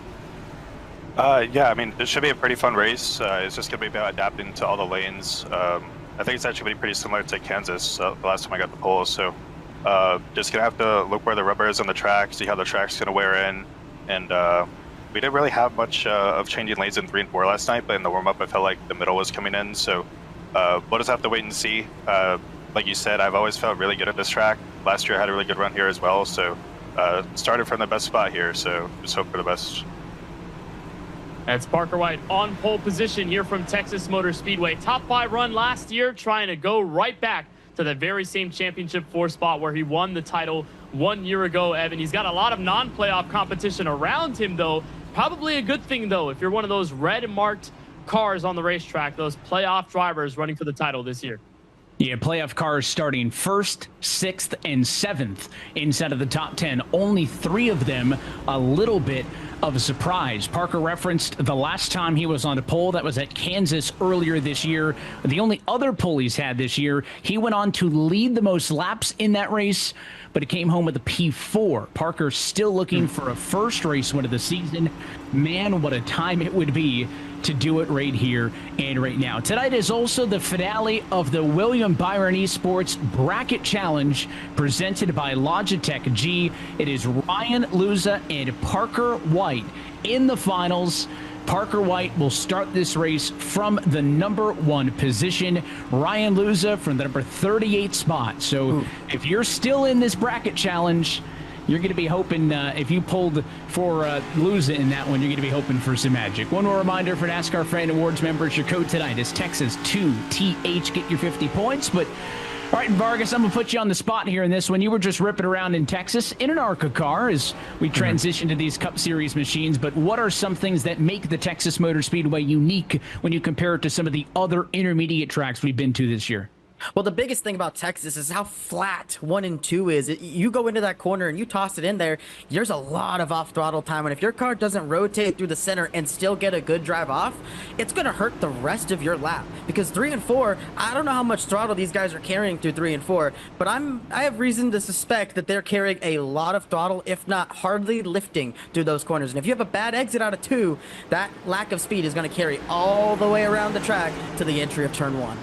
At the end of 100 laps here tonight, we may just have another name set to join the Championship 4.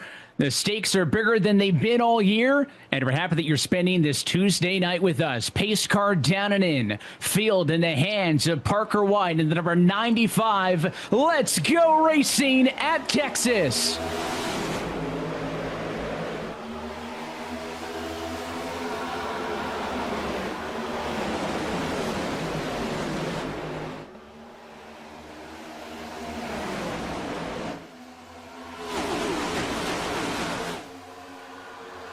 Three wide already in a battle for the second spot. It's the Sunoco 40 of Connor Urashak in the center, and it is Seth DeMerchant on the move. Pole sitter Parker White leads lap number 1, but DeMerchant rockets from the number 5 spot. He goes to the outside looking for the race lead already.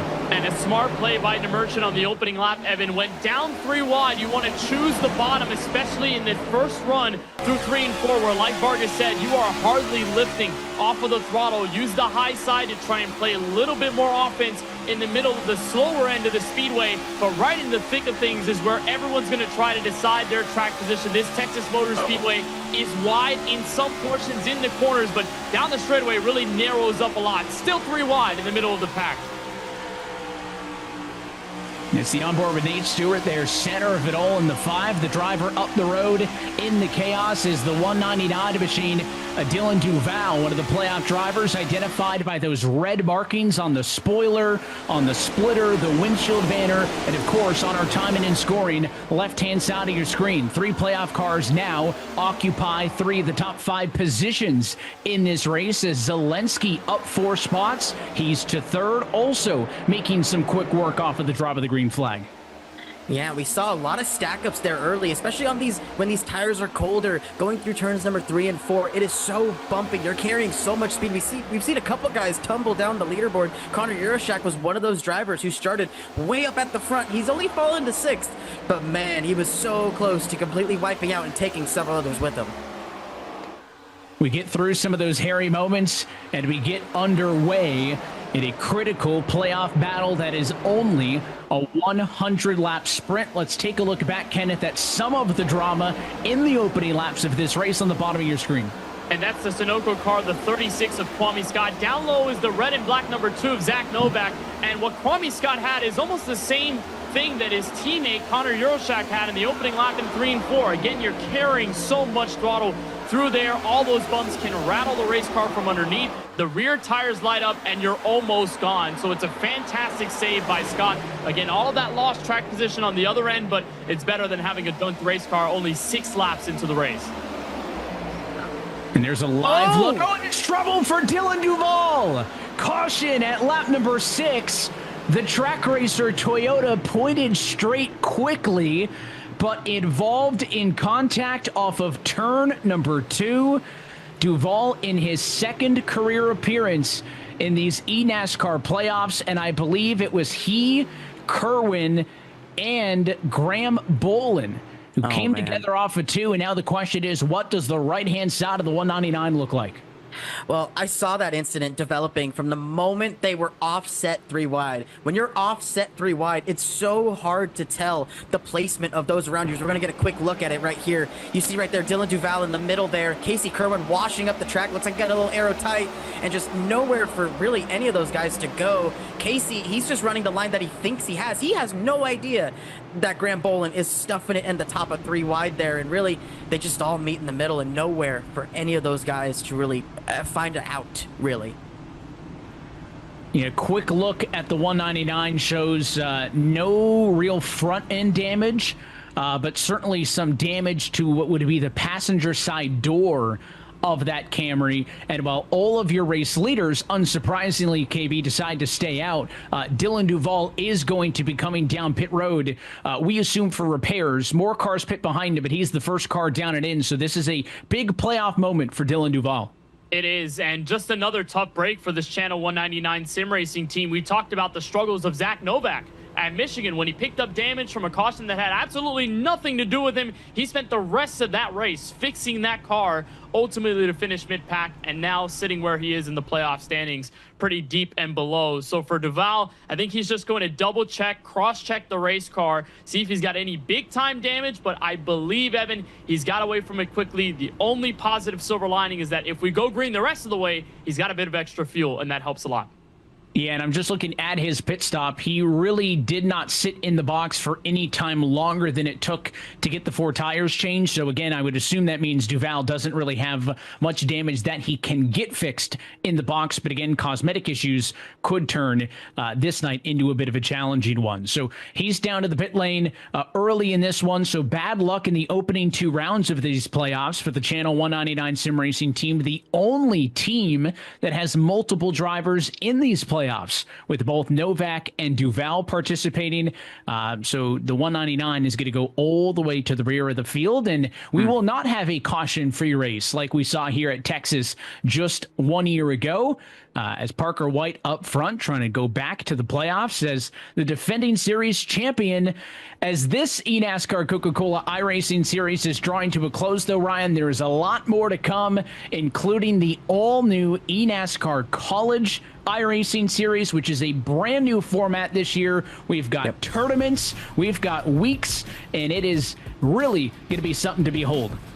Yeah, and it's an exciting series. All these drivers competing for grant money. Obviously, this goes and helps pay for that tuition. So it's just a really cool thing. And you see here the schedule.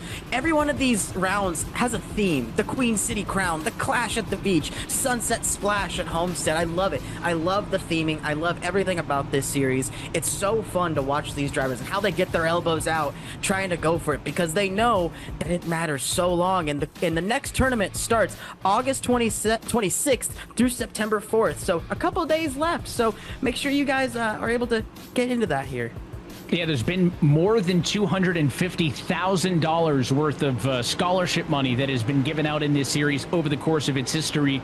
And again, with this new format, 120 eligible students will participate in week 1 of all tournaments. So if you haven't done so yet and you qualify, make sure to sign up, because it is going to be a really fun season.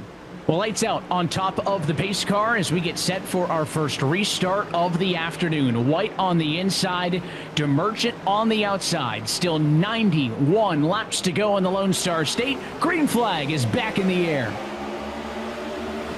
That's a fantastic jump from those on the bottom. For Bobby Zelensky, though, kind of get the door shut in front of him. And again, everyone choosing to protect where that white line is, especially off of this restart. Feint 3 wide, right where Connor Euroshak is, shooting out of a cannon at the exit of turn 2. He'll have a spot. Jordi Lopez got his nose underneath in the challenge for what will be inside the top 5. He needs a recovery after what was Michigan 2 weeks ago, and White leads him off of turn 4. Much of a cleaner restart this time.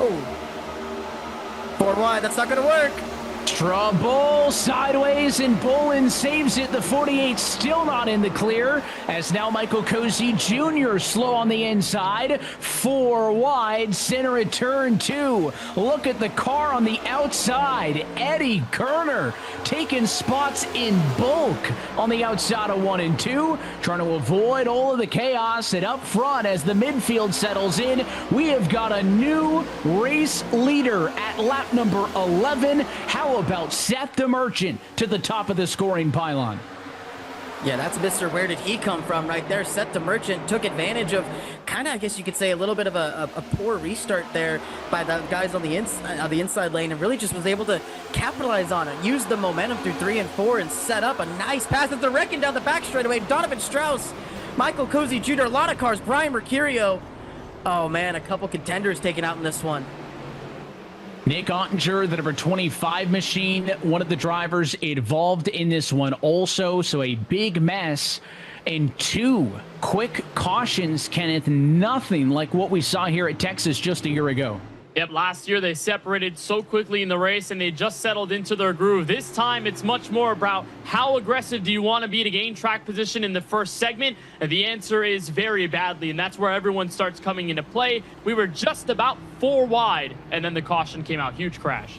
We'll get a second look at the chaos in just a moment. First, we'll take an opportunity to step aside. There is a new leader up at the front of the field as Seth the Merchant trying to be a non-playoff spoiler. He's your race leader early here from Texas.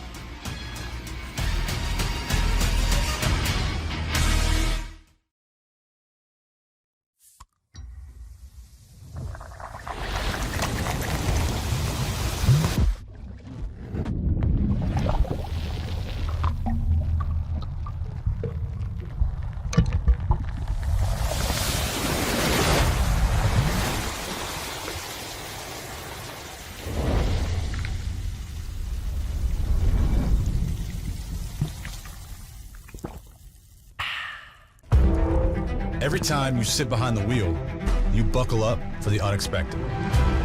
You get ready to take on the competition and brace yourself for the chaos, the speed, the weather, the unknown. But above all, when strapping in, you put trust in yourself, your intuition, make it your guide to win, your drive to win. He's a winner in this. And nothing is going to stop you from winning.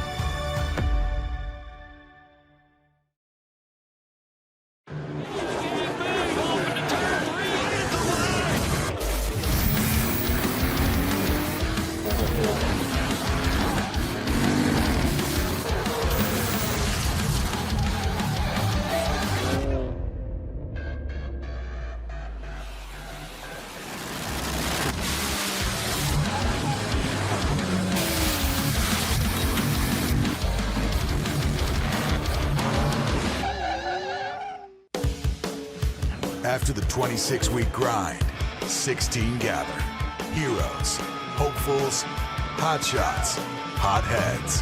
Their demeanor may vary, their determination does not.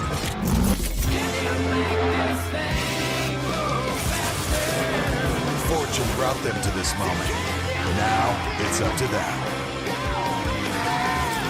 The NASCAR playoffs continue at Worldwide Technology Raceway on USA.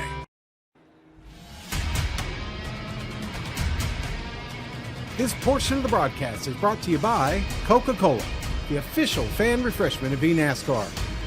Logitech G. Through design, engineering, and a love of driving games, Logitech G takes racing simulation to another level.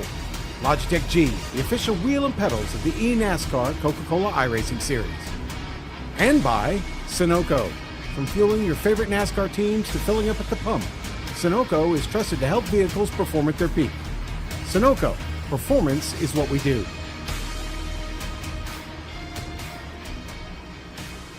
And back live at iRacing's virtual Texas Motor Speedway as race number 2 of the eNASCAR Coca-Cola iRacing Series. Playoffs continue on. It is the defending series champion, Parker White, who led the opening 10 laps of this race. Fellow championship hopeful Bobby Zalenski has driven his way up to 3rd. And don't look now, but Wilson Lopez had Minter in the top 10 also. But for the moment, they're chasing down the man who is trying to be the spoiler and looking for his first career win. It is the non-playoff 14 Seth the Merchant in control of the field. 15 laps down, 85 laps to go. Green flag flies and we're back underway. Inside gets the better restart, and as the Merchant's clear for the lead, Zalenski past White. He'll take over P2. Crucial restart there, Evan, just because Parker White had been able to stay in front, and Zalenski didn't get a great restart when we last went green before the yellow. So a great jump by the 22 car underneath. And how about Steven Wilson? He's sneaking in underneath through the top 5. So keep in mind, we could be talking about another chance at an 8th victory for Wilson this season. All the way in the back, they are still double file, and that's where you find Casey Kerwin, Zach Novak, and even Vicente Salas, 3 playoff drivers that are desperate to get out of this mess, because again, one problem that they are not involved in could involve them very quickly, and you want to stay out of it as much as possible.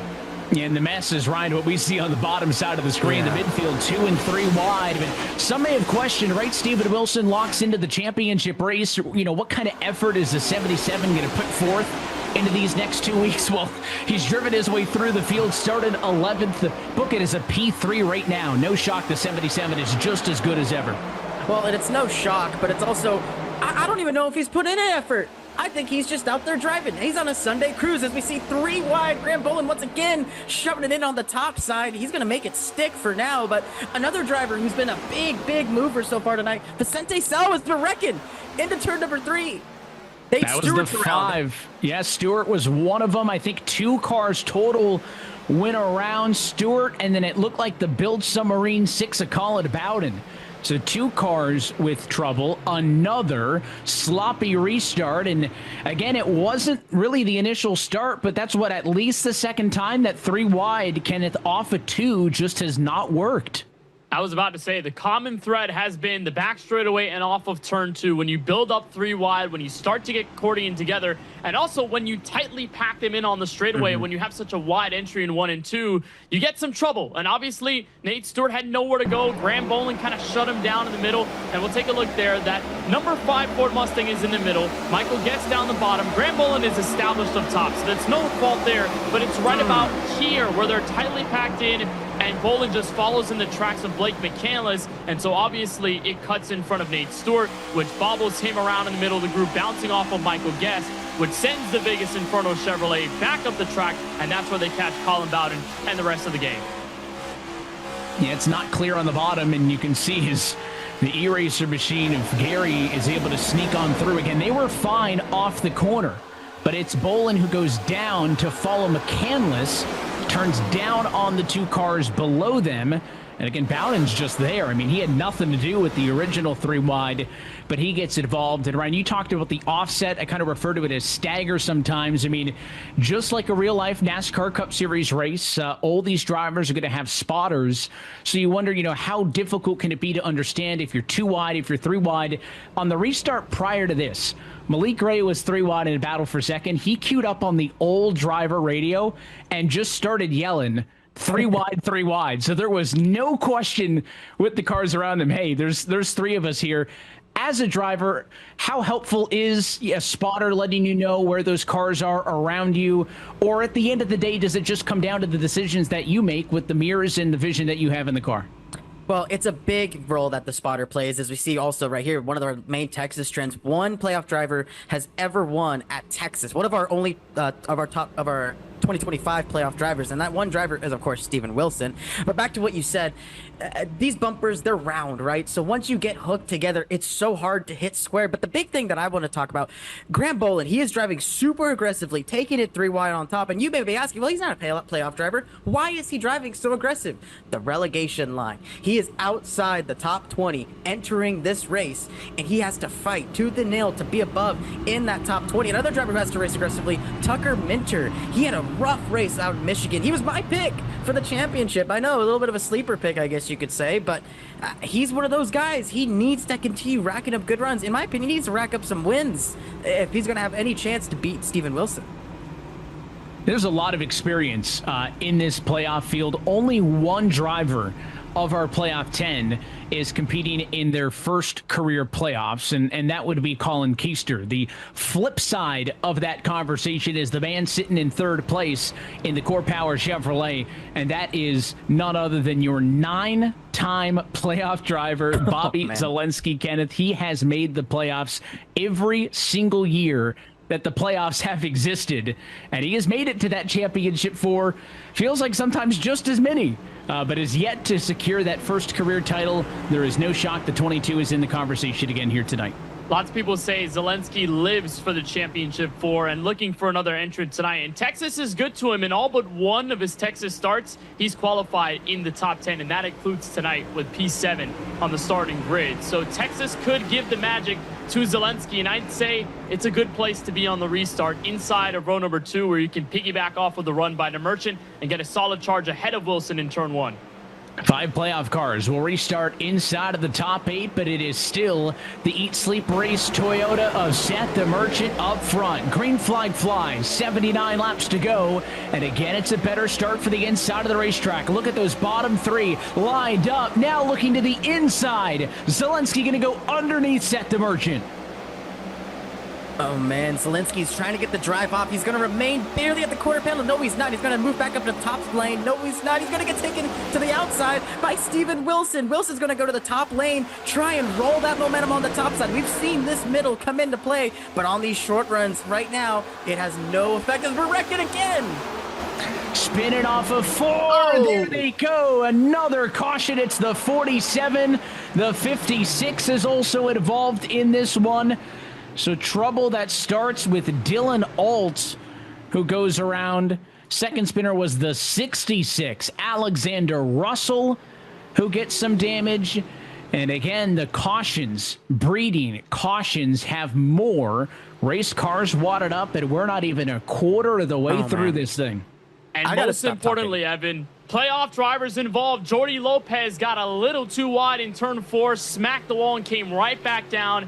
And again, in a situation like this, and in a playoff format where you don't have 10 races or 9 races before the championship, you only have 3, you have to execute, and Lopez makes that mistake. Casey Kerwin behind gets in trouble. So another week and another race where the red banner cars find negativity, and this time it's Lopez. When it rains, it pours, and the trouble will continue for some of your playoff drivers, and several drivers going to be forced to pit road with black flags for damage. Eddie Kerner, Michael Guest, Taylor Hurst, all going to be forced to come down and pit from the rear of the field. We have yet to see any of your leaders come in. We're some 24 laps into this race this time by, but less than half of those have been under green flag conditions. We were talking about the strategy earlier in this race where drivers could go on fuel a little bit past the halfway point. I don't think we'll see enough yellows to eliminate the need for a pit stop, but obviously these leaders see what's happening in the midfield, and they are in no rush to come down to the pit lane and give up the track position. Yeah, and one of those things that you'll see here is if we continue to get yellows right into the beyond lap 40 or even just around that lap 40 mark, that's when I think you might see some of these guys jump down pit road, because one of my biggest keys all season long that I've been watching is track position. If you can get up out in the clean air, you're going to see Seth DeMerchant here. He has had incredible speed as the leader. He has had minimal slides, minimal issues. Meanwhile, everybody behind him, they're swatting bees trying to keep up. So having that fresh air out front is going to be key. And just listening now, some of the drivers using that open channel to kind of discuss damage with each other and what their cars are looking like and how they feel like they may participate with some of the damage on the cars. Let's take this opportunity, Kenneth, to dial up the man who knows he'll be competing for a championship, Steven Wilson, sitting P3. Well, Steven, regardless of whether you're locked into the championship 5 or not, or 4 or not, you've got a fast race car and you're running up front. How much more relaxed do you feel between this race and what will be Phoenix in a couple of weeks, and already knowing you've got that ticket booked and you've got a chance to add on to that momentum? Yeah, we're not really scared of wrecking right now. I don't know what's happening, but I assume the turn 4 bump has something to do with all this. Hopefully we can go green. I think it'll be fun if we get some laps and move around at least in 1 and 2. So it's nice that I don't really have to think about it. It's also nice to know I have a fast car here, first mile and a half that we've had since I think all the way back in Kansas a couple months ago. That was before our latest build. So single file restart right here. Hopefully that means we'll just go green a little bit and kind of space out and see what we have for the long run. Got a chance still to capture a back-to-back victory and kind of shut out the other drivers from getting a locked-in playoff spot. Steven, best of luck on the restart. Thank you. Go Hawks. It's the season, right? College football coming around, and talking about eNASCAR College iRacing Series as well. So a lot of collegiate pride for the Iowan and Steven Wilson, who again last week took home the 7th race win of the season for him. That set the all-new single-season race wins record in this eNASCAR Coca-Cola iRacing Series. We have seen a lot over the course of what has now been 16 years of competition. You don't see a lot of all-time records being broke or set, and what a campaign it has been for Steven Wilson. But under this format, you can have a strong season like that. You look at Kevin Harvick had some dominant years in the Cup Series, but didn't come home with the title. The job's not done, and I think you can see that maturity and understanding out of the Wilson camp. He knows that there is still work to be done. This restart will come for the first time tonight in single file restart procedure. So as the pace car dives down, they will line up single file behind Seth the Merchant, who should have that much of an easier shot to be the leader as we head down to 1. Green flag in the air, up through the gears we go, make it a 2-car length advantage for the 14 to turn 1. Huge restart by Seth the Merchant there. Nice little 2-3 car length gap there, but we saw already a lot of those cars had a really tough time getting through the gears as we see it more 2-wide action right here. Brian LaPrade trying to take advantage of this. He's going to dive. He's going to roll the top here. Oh, man, it's so interesting to see how these guys decide where they're going to make these moves, especially in a tight-knit pack like it is here at Texas.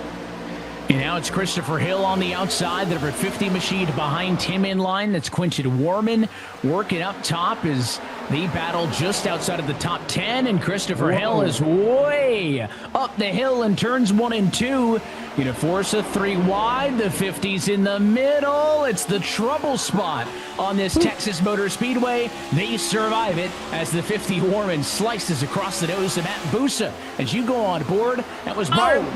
Trouble sideways and saves it. It's Daniel Falkingham who drops off the pace. What a drive by Falkingham to stay out of it. I was about to bring up the bumps in the middle of 3 and 4, how it catches the drivers, but that was just plain simple contact from Falkingham and the driver right behind. A beautiful save out of turn number 4, but another dagger in what has been a rough end to the year from Falkingham in 2025. Meanwhile, up at the front, at least for the mid-pack, Duval and Salas, and now Colin Keister trying to wave their way through in the mid-pack as there's the replay.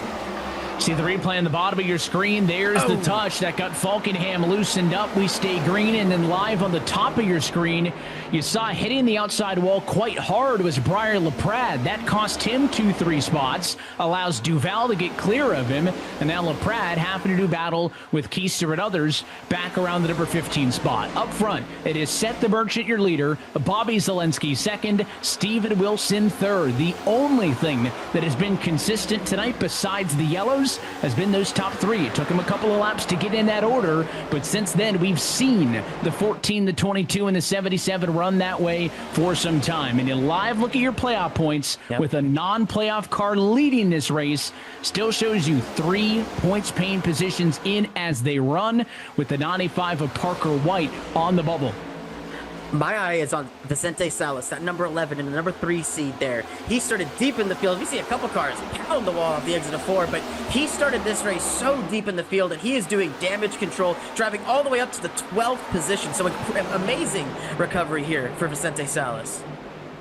And in this battle, there is some pretty significant front-end damage on Femi Olatunbosin's number 7 Chevrolet.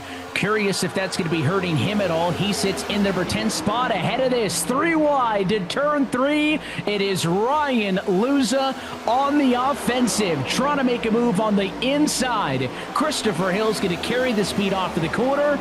But Ryan Luza, one of your finalists in the William Byron Esports Bracket Challenge. Got some ways to go to get to Parker White yet, but what a drive for Luza, up 22 spots in the opening 30 laps of this race. I was about to say, give credit to Salas for cutting through the field, but for Luza, who's won this Texas race twice in 2018 and 2019, he's got a fast race car right now, and there was the contact with Christopher Hill, who over the last several weeks has gotten top 5s, 4th and 2nd. It looks like midway through this race, it's much more of a difficult outing, but again, it's all about the exit of turn 4 that's making that difference. The right front tire is either going away or it's just about the space between you and the other cars that's really creating the trouble of hitting the barrier and really stacking up everyone behind. We continue to watch this battle in the midfield. On the bottom of your screen is now it's Blake McCandless who's fighting through some food poisoning, trying to have a Michael Jordan flu game night. He's fighting through it. And that C4 Ultimate Energy Chevrolet, he's also made up big spots tonight after starting 36th. He's up 19 to run where he sits now, fighting with Luza, so they have followed each other through the field. And in and around them are some more of your playoff cars that have been very close to some of the scary moments in this race. Casey Kerwin right there in the 24. You've also got the 2 of Zach Novak. Midfield not going to cut it for these drivers. They need to find more. Yeah, and that 2 car of Novak, he is fighting some handling on that machine. I just saw him get crossed up in the middle of turns number 1 and 2. He got real sideways on the exit here. Let's take a look on the onboard here, see what he's fighting here. Nice and smooth on the entry here. Got the nose peeked out to try and get some fresh air to the front end of that machine, and nice and easy there. But man, I mean, he just doesn't really have the pace here. Yeah, washed up. He was 3 wide in the center of 1 and 2. By the time they got to the exit of the corner, both cars on the outside cleared him. So maybe now, going to mix it up and try to go to the outside line. He'll go up behind the number 98. That's Cody Bias in front of him. 3 wide again, though. The 4 sticks it into the center. Donovan Strauss wants to be the instigator in the Atlassian Williams Sim Racing Chevy. He'll make a pass at Olat and Bosin as that 7, guys, continues to drop anchor with the front end damage on that 7. Yeah, the front end damage there, especially that dent in the very middle of the front end of the car, it is detrimental big time because all the aerodynamic forces go away, the handling goes away. You could also have potential engine damage just given how hard of a hit you get on the front end of the race car because you're kicking right into that radiator, so it's harder to get clean air to the engine. We'll keep an eye on him, but up at the front is really where things are starting to dice up. Connor Yuroshak is sort of splitting the playoff drivers. Zelensky and Wilson are in front. Right on the back bumper is Tucker Minter and Parker White. So it's kind of a fight of who's who to get around the rookie driver in order to give themselves a manageable place to either point their way forward or win this race outright for the championship 4. And Zelensky's got a rear view mirror full of the 7-time winner this year. And we really haven't had a chance to see what these cars have under race pace. We saw DeMerchant fight through, take the race lead away from Parker White, who led the opening 10, but they haven't had a chance to have a green flag run. So now is where the very best in the world go to work, is when they get green flag laps and there's nuance, how they battle in traffic, how they preserve the car and the tires. This is where the money is earned. And right now, it is all happening behind DeMerchant. It's not a comfortable gap, but your leader stays 4/10 in front. This is very much a battle for second spot on back, and Tucker Minter now aggressively trying to get to the inside of Yuroshak. Couldn't make it stick that time in a battle for P4. I love what Steven Wilson is doing right now. He's playing the waiting game. He's almost playing with his food right now. You saw down the backstretch one of those laps. He had the run on Bobby Z, but he didn't take it. Instead, he gave him a little push, and we ended that onboard clip right there with him giving a little smirk there, right? So lots of confidence there. And also, Ryan, you think about what Wilson is doing here. It's sort of what Parker White did to him last year in the championship race. There were no Satil the entire time. White was patient, just staying in the traffic, waiting for his moment, and then when the moment came, he used it for his opportunity. So good play by Wilson. High IQ to stay behind Zelensky and wait for the run to kick it. Well, the onboard there with Brian Mercurio, mentioned earlier tonight, subbing into the number 42 machine tonight for E-Racer, the 8th different substitute driver. Off the gas, clutch and coast into turn number 1, trying to conserve some fuel. Good to see Brian back in the field, competed in this series full-time in 2022. He also made a start as a relief driver last season. So second year in a row, we've got the doctor competing with us, and Brian's doing a pretty good job right now, sitting in the number 30 spot, up a couple from where he started in that money lap Toyota Camry. Back up towards the front of the field, this is the battle for P2. Steven Wilson continues to do battle with Bobby Zelensky up the road in second. Yuroshak, Minter, White still all in the conversation as we now start to close in quickly on halfway. Once you get these green flag laps in, these 100-lap sprint races will go by pretty fast. Well, and you have to be thinking what Brian Mercurio is doing here, right? Because I don't think there's any way he can go to the finish. We saw it in our race analysis there, the fuel consumption. But remember, he was one of those guys in that incident. He did come down pit road. He did get repairs. He got some tires, got some fuel. What he may be doing here is maybe just trying to stretch it. Maybe going to take 2 tires on the next stop and have a shorter pit stop than all those around him and leapfrog up the field.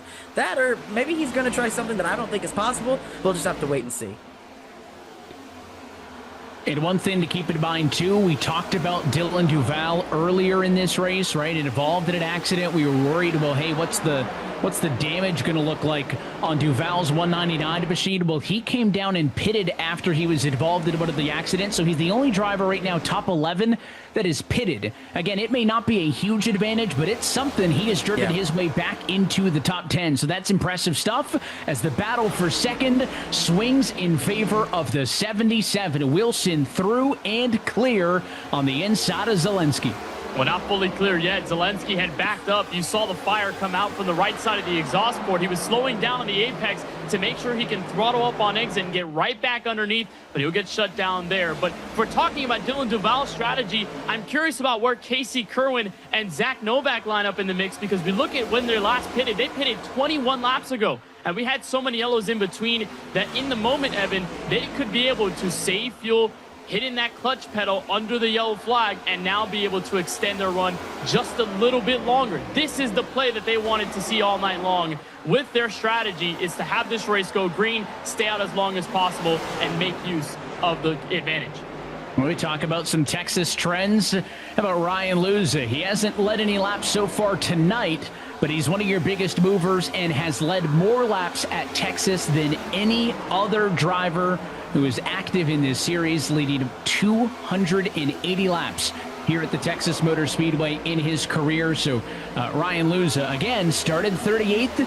Seemed like a long shot for the battle between he and Parker White for the William Byron Esports Bracket Challenge, but all of a sudden, they're only separated by 8 spots. Ryan Luza, the driver out of Cypress, Texas, loves some home cooking here in the Lone Star State, still with some work to do. Well, not only that, but you mentioned it, up 25 positions since the drop of the green flag, and really, you see it right there. That turn 1 and 2, and even 3 and 4 a bit, it's widened out. This groove is no longer a bottom lane dominant racetrack. Everybody is moving way, way high, as we see right here. Take a look at Steven Wilson here. It's about, 3 lanes, 2.5 lanes off the bottom, just rolling that momentum. And if you're set to merchant right now, cue the Jaws music, because Steven Wilson's coming. Not that there's a lot of drivers in this series, Kenneth, that I would be comfortable with having them close in on my rear view mirror, but Seth the Merchant has been fighting hard the last 2 years, looking for a first career win. If I had to make a short list, it would not be Steven Wilson, who is number 5 on the all-time wins list and who is currently having the single best season in series history. It just feels like he is inevitable, and we will see 3/10 off if he's able to get all the way up to the Merchant in the battle for the race lead. The battle for third, right behind them, is Connor Urashak. Was under fire by Parker White a couple of laps ago, but now he is on the offensive. The driver who leads the rookie standings with only 3 races to go on the season is making some noise and putting the heat to Bobby Z.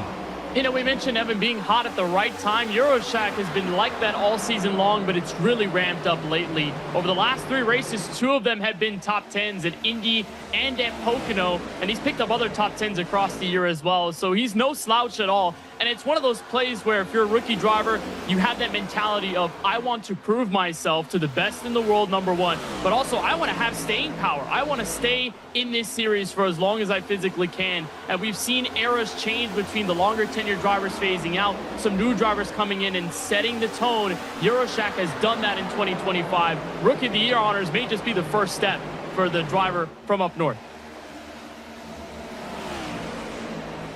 Well, we mentioned that William Byron Esports Bracket Challenge a couple of times tonight. Parker White, Ryan Luza, the 2 drivers who have made it through this bracket-style elimination tournament that started 4 weeks ago, and now only 2 remain. The higher finishing driver of these 2, despite the fact that they have very different consequences on the line in this race. Parker White wants to get into the championship 4. Ryan Luza trying to have a good race, build upon what has been a rough year at times. Well, they can put some of that aside, and this gives Luza something to chase down. Currently 6th is White, 12th is Luza. All that matters in the bracket challenge is whoever finishes higher between these 2 in the final race results will be your William Byron Esports Bracket Challenge champion in 2025. So we've got the playoffs, we've got relegation, we've got the bracket challenge. There is so many things going on, and now we are inside of the final 50. Cross flags, and we're halfway home here in Texas. And man, if you were to ask me at the start of this race, who's going to come out on top of that bracket challenge? You had Parker White on the front row, and you had Ryan Luza starting all the way in the back. Ryan Luza has inserted himself back into that conversation. That is not a race that is over. And that's going to be fun to follow it down. Also, this race started, and we mentioned it was a little bit surprising that there wasn't a lot of red inside of the top 10, right? We had 3, I think, playoff drivers start in the top 10 or so. Well, you look at your timing and scoring now, you can count them. 6 of your top 10 now are playoff drivers. The cream rising to the top. DeMerchant, Urashak, Warman, and Ray right now, the non-playoff cars that are sprinkled in to a field of Coca-Cola red for those championship contenders. What has helped, Evan, is this long green flag run, because when you don't go long, all these crashes happen. I mean, you get your way through attrition, but for the most part, you can't really gain as much as you would like to. This stretch has allowed these drivers to step into their rhythms, use what their setups are from their teams, and now really dig in and try to make things work. And for Duval and company, especially with Colin Keister having a rough 2 weeks ago at Michigan, crashing out in turns 1 and 2, it's really helped out to get the onboard look from Urashak, who is, like DeMerchant, a little bit of a spoiler here. I mean, I don't know if there's any more pressure as a non-playoff driver when you're around the red bannered cars, because you have that mindset of, hey, I want to race you for the win, but I also don't want to ruin your chances at a championship and kind of be that weird outside factor. So Urashak will keep that in mind behind Zelensky. Meanwhile, first pit stops are underway, Evan. We're just right at about the fuel window, block 58 to 62. So we've got our first drivers coming in, starting with Jimmy Mullis. Yeah, we are definitively in the fuel window, so who else is going to be coming to pit road and who is going to make a response? Steven Wilson, first of your top 5 cars to come down pit road, and other drivers reacting also. Briar LaPrade is in, Vicente Salas down pit road also, and now as Wilson pits and gives up what was, at the time, the number 2 spot on track, does DeMerchant have to respond in the 14? What does Zelensky do? What does Urashak do? DeMerchant and Zelensky stay out. Connor Urashak is coming in, though, from the number 3 position. Locked it up a little bit close on the cones, and it's a black flag. Speeding penalty for Connor Urashak. Too hot at the pit road commitment cones. It'll be a penalty for Urashak. It is going to take him out of contention to win this race. Warman, Ray, Bolin, Keister, Crawford also down pit road. And it looks like Jordy Lopez as well got caught speeding too. So, I mean, just that is the one thing that you do not want to have happen in this race, especially when we're under green fever here. As we get a replay here, Connor Urashak, oh man, he's just sending it down there on the pit road, and right there's the timing line, and he's still locked up. I mean, it was nowhere near it. We see a lot of that smoke from locking up the brakes and the tires prior to the cone. When you're sliding the tires post-cone, not that's normally bad. A good sign. And that's a twofold shot there for Urashak, right? Obviously, the rookie wants to be in contention and win a race as Bobby Zelensky comes to pit road this time, so he'll be down and in for service. But also, we had just looked at the fact that Urashak was leading the rookie points, and I know that he is not in contention for these playoffs, but not only does that take him out of contention for winning this race here tonight, that could hurt him in his battle against Christopher Hill for Rookie of the Year honors, which is going to continue over the course of tonight and the 2 races to go on the season. Well, Seth DeMerchant held out as long as he could, and some 5 laps after the first cars came in, your leader is down. DeMerchant pits. Looks like Novak, Bias, and Busa also down. It was close, but they're clean.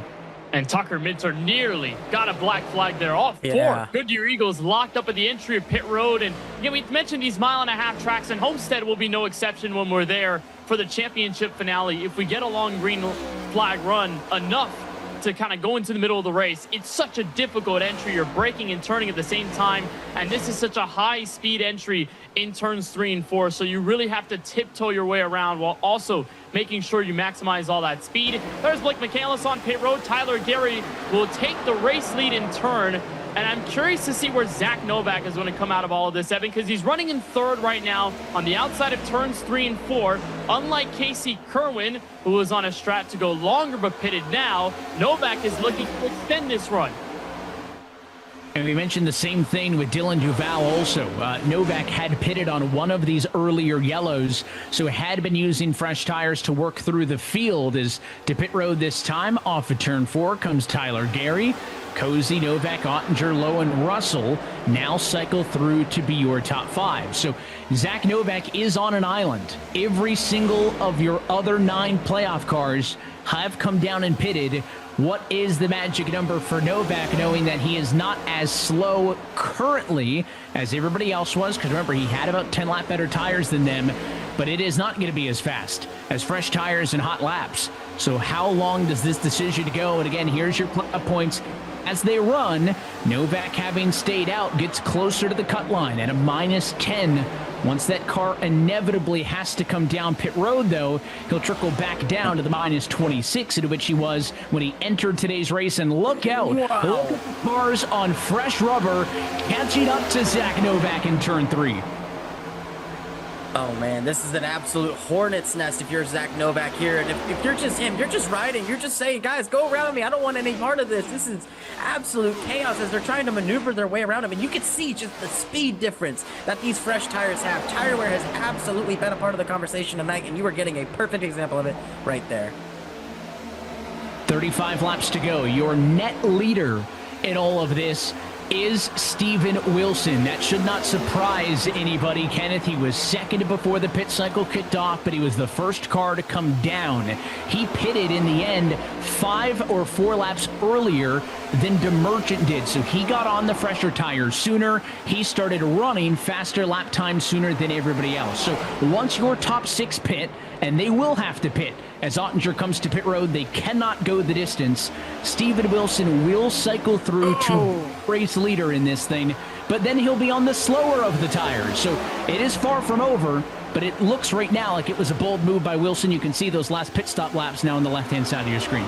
It was, but it's a kind of a gamble that he can take knowing he's locked in, because the worst thing that comes to happen is, oh, if he crashes, oh, if he finishes top 10 or whatever, he's fine. He's still locked into the Homestead race no matter what. It's really about what those hungrier drivers, especially right behind him, are willing to do. And honestly, kudos to Colin Keister. Pitted 1 lap or later than Steven Wilson on 8-lap-old tires and has a chance to win his 2nd intermediate race of the season. It was all the way back in race 2 where Keister had locked into these 10-driver playoffs via that win in Sin City, and he's got a relatively solid machine.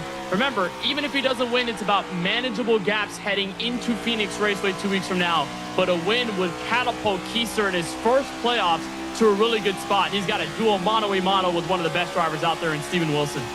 No better way to have to earn it. And you talk about Dylan Duval, what a night it's been for him already. Caught up in an incident earlier in the race, came to pit road, went off cycle, now finds himself right there nose to nose with a lot of the other race leaders also. Duval pitted on the same lap as Luza, as Kerwin. So he's got 1 lap better tires than Keister, 2 lap better tires than Steven Wilson. Does that give the track racer Toyota the advantage in this trio? He's got to run, doesn't go to the bottom. Keister looks to the inside. Wilson takes him to the stripe and shuts the door.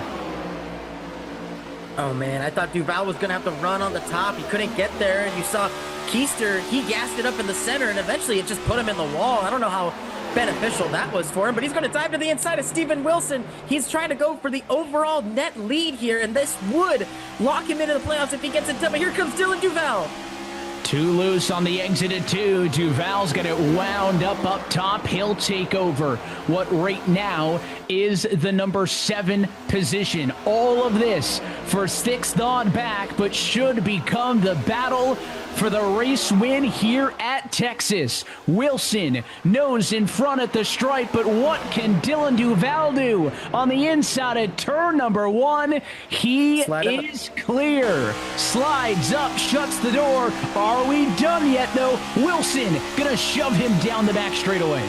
Again, Duval has the fresher tires, but Evan, as a driver, now that you're in clean air, your biggest mindset is do not use them too early, because not only is Wilson behind you, but Ryan Luza, there's Colin Keister. Casey Kerwin is at the back end of this train now, getting around Keister in turn 1. So you could squander a possibility of a championship 4 locked in spot if you get a little too over-eager. And let's not forget where Zach Novak is in this. Coming to 27 laps to go, he is still staying out, hoping that either a yellow flies in the middle of this run or that he can confidently try to make it all the way home. But it is a fantastic effort by Duval, who struggled at Michigan, didn't do too well, now with a chance to lock right in, and that's a big confidence booster if you're able to get around that 77. It would be huge. Femi Alantenbosen heads to the pit lane. So now we wait on only the top 4 cars. It includes your race leader, Michael Cozy Jr. The one thing that these 4 cars have in common is they have all pitted already at some point in this race. So they have not been out there for 73 laps. They have pitted at different points under some of the other yellow flags in this race.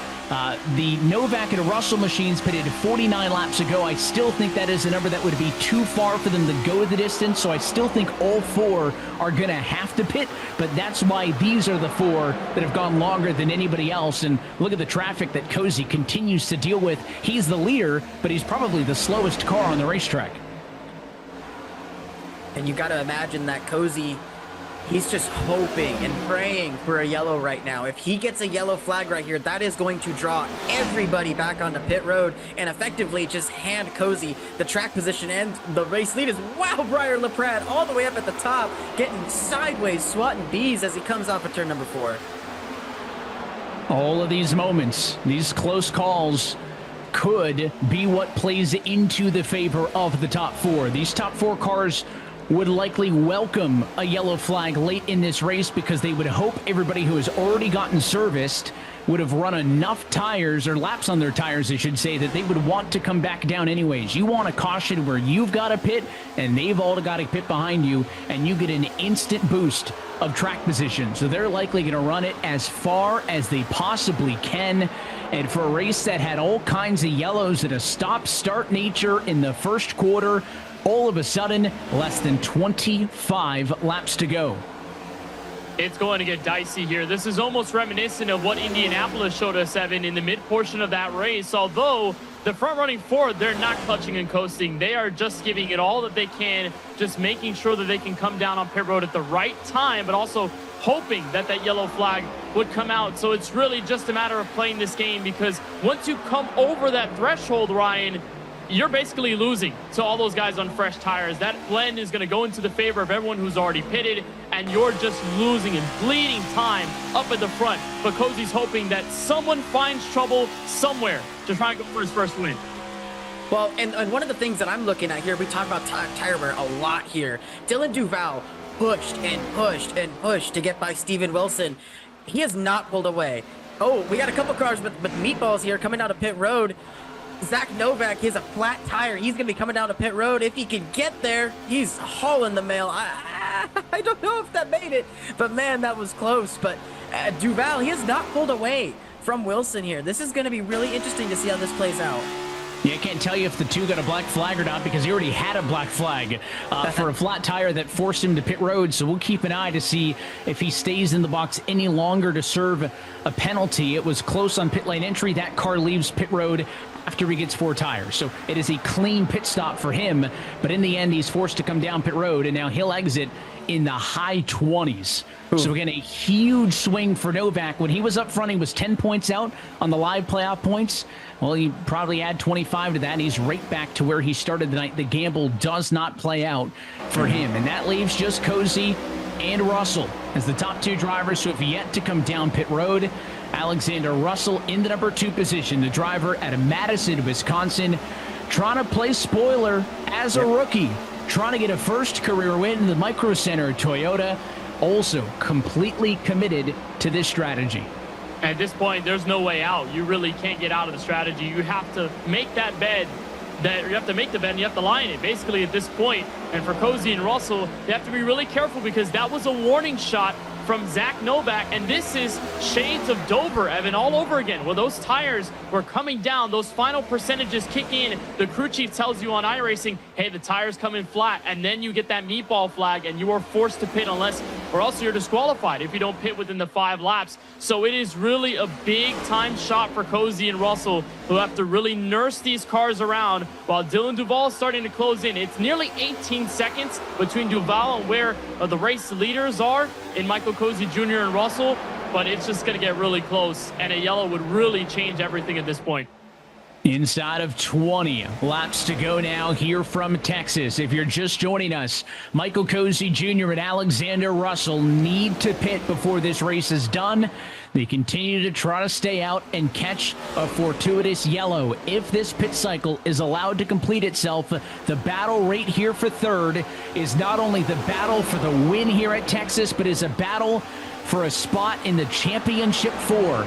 The 77 Wilson won a week ago. He is already locked in to the championship 4. But Dylan Duval, your leader, came in well below the cut line, almost in must-win territory.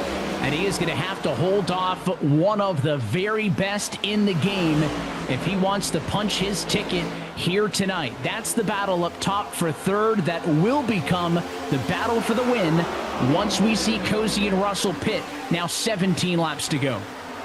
Well, and we're talking about Duval and Wilson right now. Ryan Luz is in 5th, effectively the net third here, and he is coming with a head of steam. He is going to be the main charger here. He is absolutely going to be a threat as this progresses, as the tires wear. You see right here, he's diving it to the bottom side of the track. He has so much grip, so much rotation in that race car, urged all the way from the bottom. As you see right there, up 33 positions, as you see right there on the left side of your screen. He is trying to play playoff spoiler.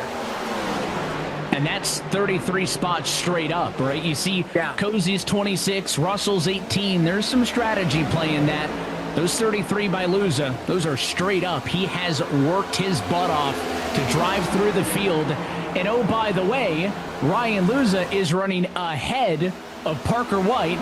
We talk about the battle between those two for the winner of the William Byron Esports Bracket Challenge. That is secondary to the title fight, but that's big. If you took Luza in that one, he would have been a heavy underdog, given the fact that Luza started 38th and Parker White started on pole. But after 86 laps, he's in front, and here comes Michael Cozy Jr. Has had enough. 72 laps is the max he can go. He'll come to pit road. That will hand the race lead to Alexander Russell. If Russell can hit the magic number 72, that would get him all the way to 4 laps to go in this race, if that's the absolute limit. He's got to go all the way, though. And for Luza, he thrives off of these hard tire-saving racetracks and drives through the field. We think about Nashville Super Speedway, a race that had gone green all the way, came down to tire wear, and he finished in second. A second-place effort at Dover, in which everybody was nearly blowing tires all over that track. It's exactly where Luza finds his sweet spot and trying to look for that trifecta here in Fort Worth, Texas. But now they're inviting another name. Casey Kerwin is not quite done yet. Again, that Coca-Cola Chevrolet had to pit a little bit later than those guys up at the front, so those fresh tires could be worth using. Now it's a 4-car battle off of turn 2 for the net lead. Casey Kerwin has only made it to the championship 4 once, and he won it all when he did it back in 2022. Here comes the 77 of Steven Wilson, though, looking to the inside of Dylan Duval in a battle for second. Can't make it stick on the bottom.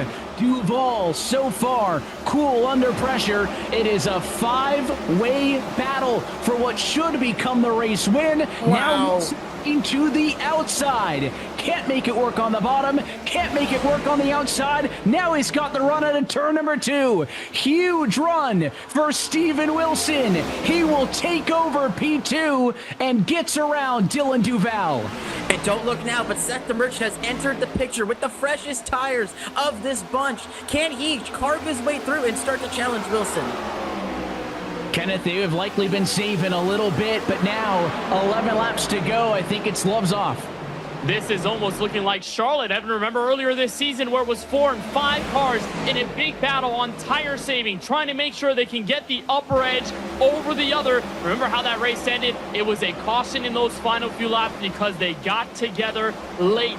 So think about how much this could be into it. And look who's at the back end. Charlotte Motor Speedway winner. Tucker Minter is there with a chance to crunch up into this top 5 group. Now Caution. The yellow flag is out. in the final 10 laps from Texas, and it's Quentin Warman outside of the quad oval. Oh, Trouble for Quentin Warman, who has scored in a top 10 position, and Alexander Russell will survive the Hail Mary call and likely get a chance to pit with the leaders. Also involved in the accident is Jordi Lopez. It was a bad night for him already. He was multiple laps down in 36th position. He will be a third party in this accident. Let's watch Warman. See Warman here running the middle lane. Don't know exactly what happens here. He's got Keister in front of him. Keister gets loose into the wall. And just had to check up, tried cutlet to avoid, and nowhere for Jordi Lopez to go. He was just an innocent bystander. So was Warman. I mean, that's just a product of that tight turn 4 exit. Once somebody gets bound up and gets loose and collects the fence, if you're right behind them, they're right in your lap. A lot of playoff cars in that one. Keister's the one who got loose. Lopez is the one who gets into the 50, and Zelensky's the one who somehow just avoided it. He and Parker White, I mean, barely got through on the outside. They were almost collected in it also. And now it is going to be pit stops for everybody. Alexander Russell stayed out, did not pit with everybody else, and now has a chance to make it a straight-up fight for the race lead. Russell leads us to pit road. Most of the field, 30-lap-old tires. His are 65. And one driver stays out. It's playoff driver Dylan Duval. Wow. He faked his way in and then went to the outside. Mind you, as he crosses the line, he's on 33-lap-old Goodyear Eagles, which is a lot here at Texas Motor Speedway with this hot track temperature and with the troubles we've seen tonight. Battle off of pit road goes into the hands of the rookie Alexander Russell. So, Evan, after a struggle-filled 2025, the breakout moment could come for car number 66, as long as they can get around all of this traffic that have stayed out looking to steal the spotlight. And there will be a little bit of a buffer between Duval and Russell, because Duval, Busa, Lowe, Cozy, Novak stay out, so the top 5 did not pit. I mentioned Bobby Zelensky nearly involved in the accident. Here's his perspective. Yeah, how would you like to see this happening in front of you right there? Bobby Z goes to the top side, perfectly avoids the incident, and that right there, that is a championship potential saving maneuver right there. If he gets collected in that, we may be talking about him missing the playoffs come the end of the race at Phoenix. So they'll stay in it. They'll restart tail end of the top 10. And again, is 5 cars going to be enough of a buffer of the playoff drivers? Not only does Duval stay out, Novak does as well. So that's 2 big moves.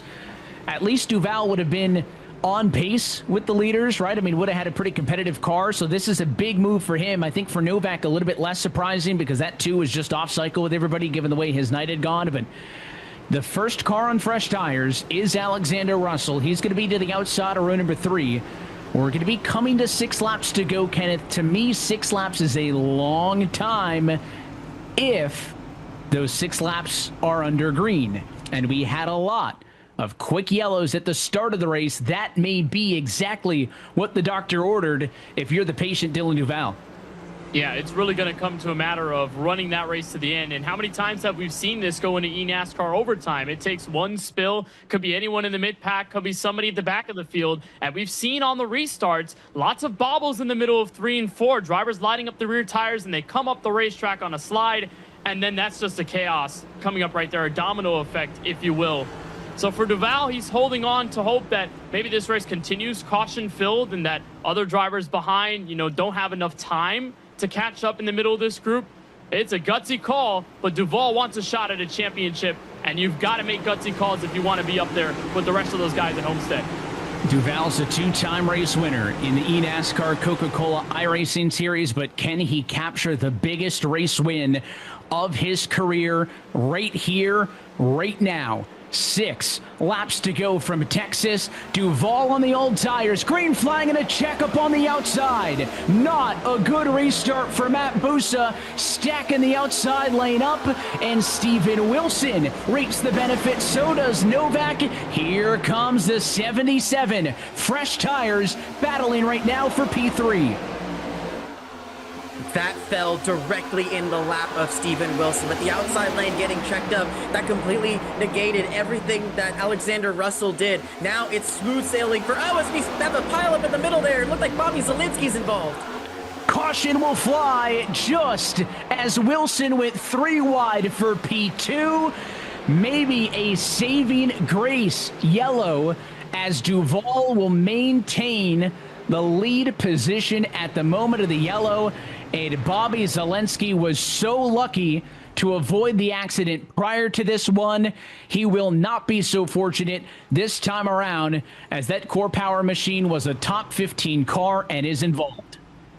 What a heartbreaker for Bobby Zielinski. Came into this race +5 on the margin for the championship 4 cut line. And again, it's these late race restarts where everyone's scrambling for position, and it starts right there. I mean, there were just about 4 wide, but there was no space for all those cars to fit. Zielinski touches the quarter panel of Matt Busa. And also heartbreaking for Alexander Russell. He had gotten away because he got stacked up on the high side. He was giving everyone space at the top and being like, okay, let's play it safe here.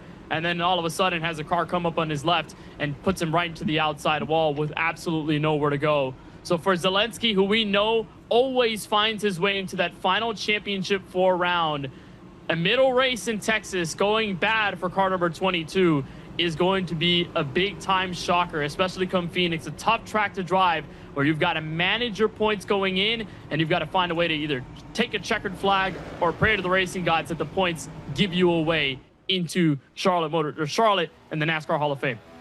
It may not necessarily be a mathematical must-win, but to your point, he was only 5 to the good, and a finish that's likely to put him outside of the top 25 is really going to hurt him. You take a look at the live points, and again, he came in the positive -16. Again, it's not a mathematical must-win, but with the way these competitors are, you got to be thinking race win as we head to Phoenix in 2 weeks' time to solidify the championship 4. And again, the timing of this yellow is huge. And really, I want to go back to the restart, right? The outside checks up. Alexander Russell does nothing wrong. He's the first car on pit road. He's P6. That means he's the outside of row 3.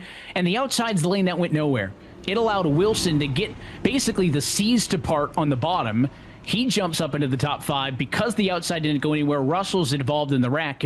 And for all of the good fortune for Wilson on the restart, timing of the yellow is pretty bad for him, Ryan. If that caution comes out 2 seconds later, he's probably restarting on the front row. He was 3 wide for second. Instead, the yellow came out just early enough that he'll be scored in 4th. He still has a really good chance to win this race. Don't get me wrong, but if I had to take the pick between front row and P4, I would have taken the front row. So the timing of this may just give this 199 one last fighting chance as the lights go out on top of the pace car, and we will get set for a 2-lap-to-go sprint.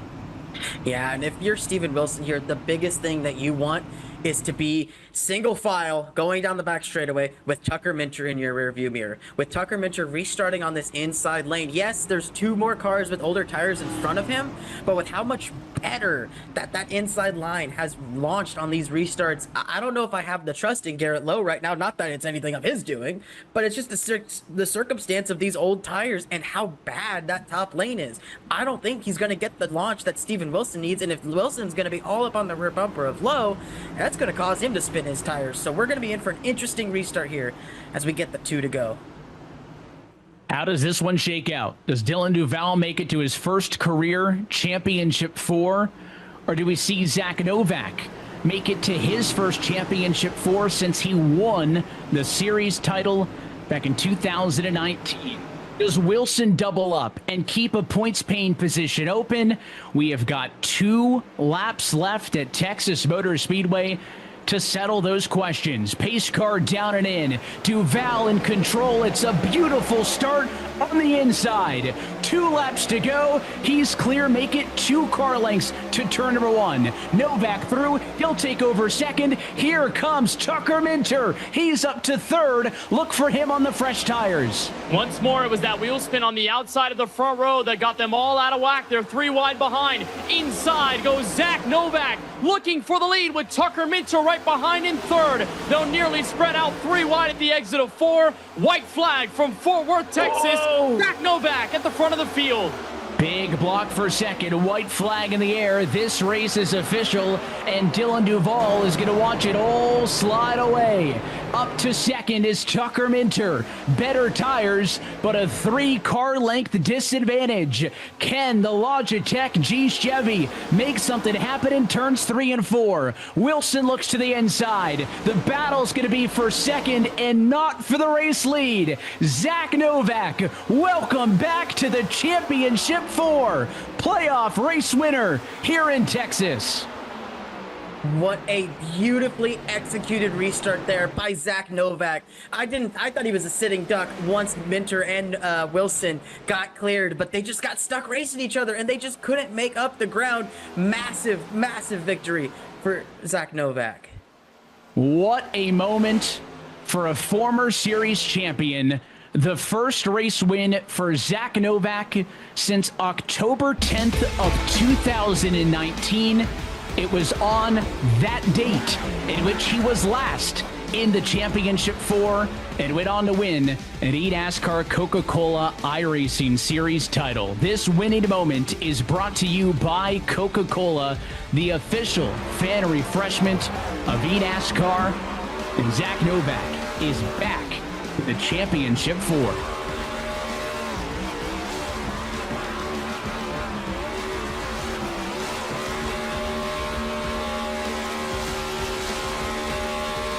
Well, let's take a look at your Coca-Cola move of the race. For Zach Novak, his first race win since 2019, and certainly, I think the inside getting such a good restart helped him. It definitely did. Gives you that clean momentum entering turn 1. And it's right here. It's the entry down the bottom. You'll see a tiny bobble by the 199 of Duval. It's right there where he just goes higher up on the track. Novak has the run, therefore the clean air on the bottom. He makes the move. Minter is not there in enough time to deal a cleaning push to Duval. And that's right where the money is made. Novak just planted on the full throttle 3 and 4. You arc down low enough, you've got the run, and that's enough to clear as they go side by side right behind him. A clutch situation and a clutch driver making it happen. Zach Novak, who was 20 or more points beneath the Championship 4 cut line going into this race, salvages the playoff season and now will fight for a second title.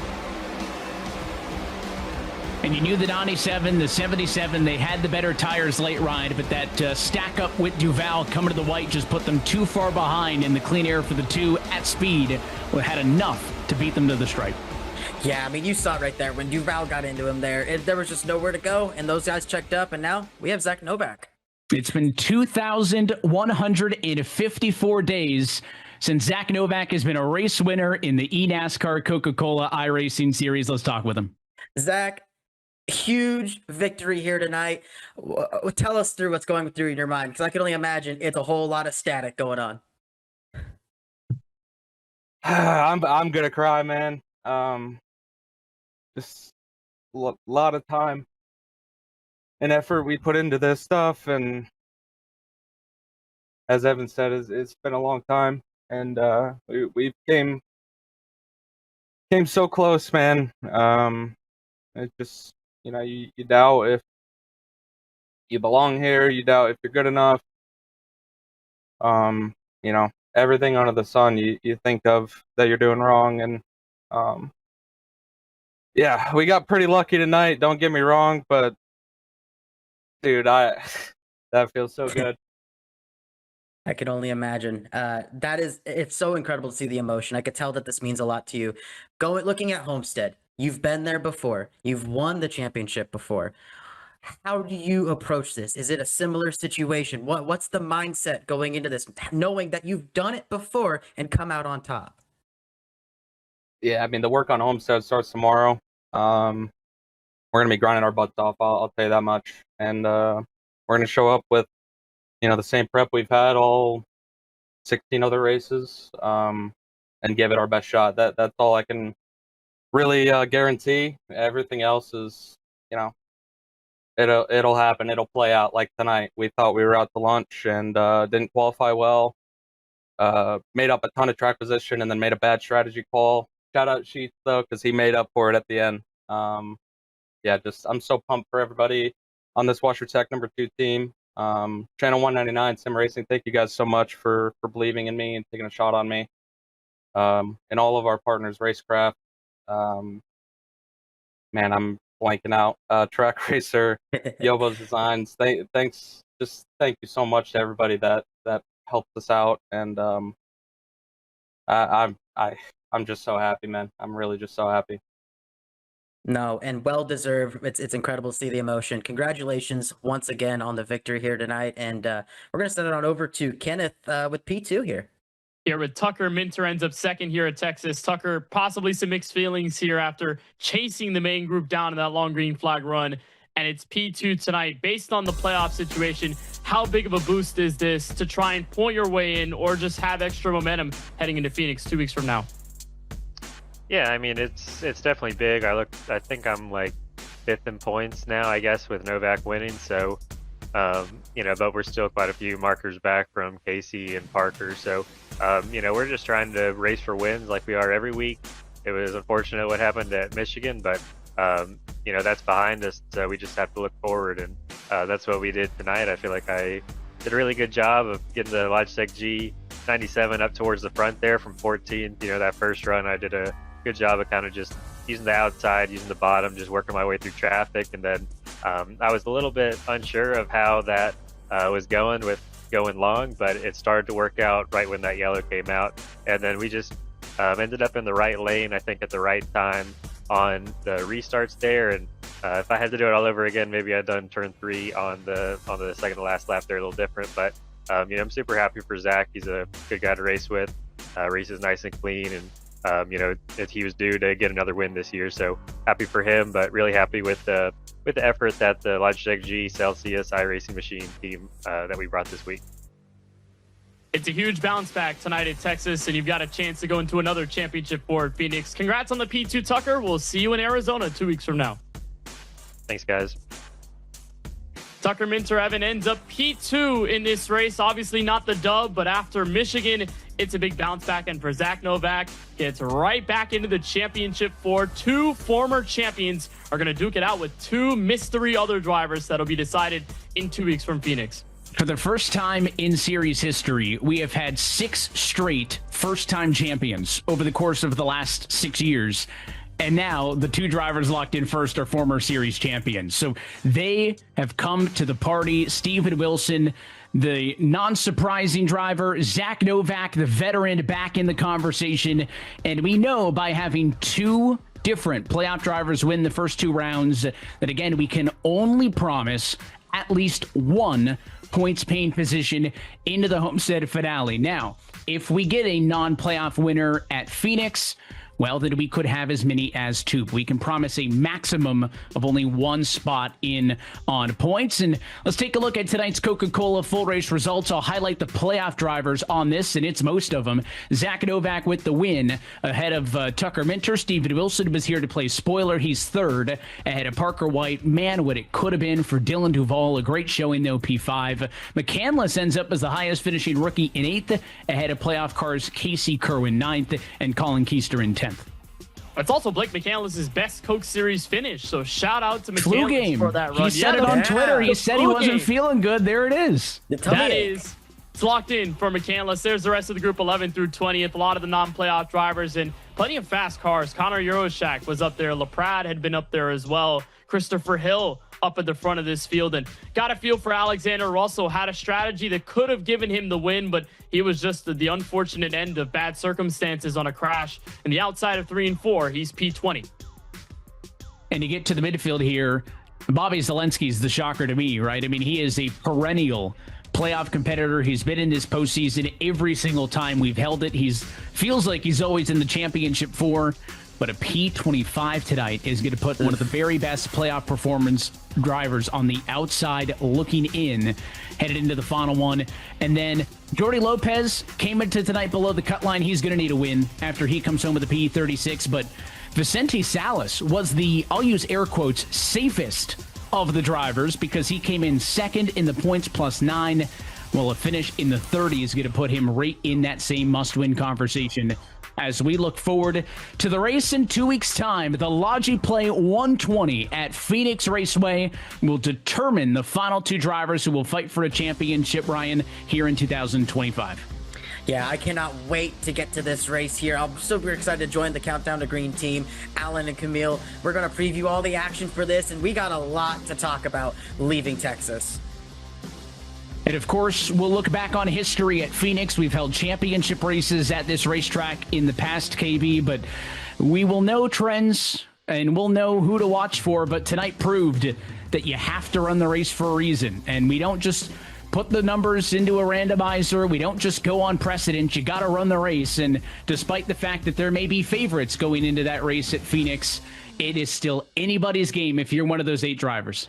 It is, and it's really about gaining that momentum at the right time. For Zach Novak, the turning point could be tonight. For Parker White, it was that at Phoenix last year. One of the 2 wins that got him to the championship at the Charlotte NASCAR Hall of Fame and Homestead, Miami, virtually. So Phoenix as a very unique oval with it. Lots of low banking and lots of tire wear could be another opportunity for someone to lock themselves in or someone to find that momentum at the right time, go to Homestead with all that fire.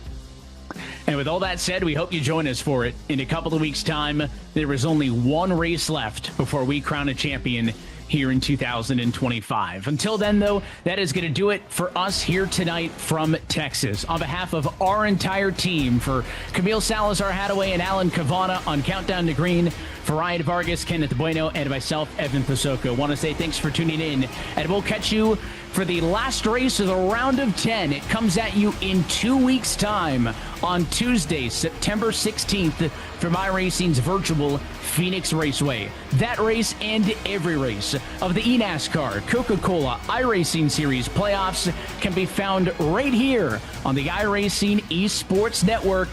Good night from Texas, and congratulations to Zach Novak, who will fight for a championship again in 2025.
Good evening, race fans, and welcome to the Sunoco Post-Race Report for the eNASCAR Coca-Cola iRacing Series at Texas Motor Speedway. I'm James Pike. He's Keenan Kusin. Keenan, it has been 2,155 days since Zach Novak paid a visit to eNASCAR Victory Lane. That all changes tonight. Not only does he pick up the checkered flag, he's going to race for a title in Charlotte. Nice to be back with you, James. They got the dirt all dusted off of me here. I get to be back in my my important chair. But, I mean, who could say it better than Zach himself? Just the way his voice was during his interview post-race, what this race meant to him, what it meant to him as a driver. I think out of all the wins this year, that might be one of the most significant, just what it meant to the driver and everything. But we still have 2 more important races left to go. We have Phoenix and, of course, our Championship 4 at Homestead. Who will be joining Steven Wilson and Zach Novak in that group of 4, those Championship 4? We still have one more opportunity to find out, and then we'll see who will be joining those 2 on the stage in Charlotte. So we potentially could have 2 drivers point their way in if one of Wilson or Novak win at Phoenix. If we get a new winner, we'll have 1 person point their way into the Championship 4. Here's your final rundown, your top 10 from tonight's race at Texas. Novak wins his way into the Championship 4. Tucker Minter, Steven Wilson, Parker White, Dylan Duvall completed the top 5. A great run from Malik Ray. Ryan Luza with one of his best runs in the year. How about the flu game? Blake McCandless fighting food poisoning all day, comes away with a top 10 finish. Jason Kerwin, Colin Keister completed your top 10. Yeah, maybe that's the secret to speed for Blake. He just has to run every race with a little bit of rumble in his tumble. I don't know if that was the key to speed, but it certainly didn't help him, or it didn't hurt him, as his best finish. The 8th position. Gotta love that. Crazy eights, right? Let's talk to the driver who was in control towards the end of this race. Out the restarts, Dylan Duval for Channel 199 Sim Racing. Dylan, how do you balance out your perspective on this, given that you had to play strategy at the track position, and then you were really, really close to being there at the end? Yeah, I mean, I think it's unfortunate that we didn't win, obviously. But I mean, it's still a positive night. Obviously, getting the win would lock me into the championship 4, but I feel like finish we got also gives me a fighting chance at it come Phoenix. So yeah, it's definitely mixed emotions, but honestly, just if I was going to lose the race to anyone, I'm happy it was Zach. He's been so close so many times, and he absolutely deserved it. Was there any thought, especially midway through that final restart, because I saw Tucker Victor get the run on the outside, as teammates, was it sort of part of your game plan just to make it a little bit tougher for Tucker if you could, given how fast he looked coming off the restart, coming back to green? Yeah, no, there wasn't any team games or anything like that. I was doing everything I could to try to win the race. The problem was I built too loose over that run, and I gave up the actual lead of the race before the yellow, before the cycle of yellows. I gave up the lead of the race to Steven just because I was building too loose, and my tires were so old at that point. I was hoping that more people would have stayed out with me. I was hoping it was going to be more of like a 50-50 split instead of like only 5 or 6 staying out. I think we would have had a really good shot at it had more stayed out with me, but unfortunately that didn't happen.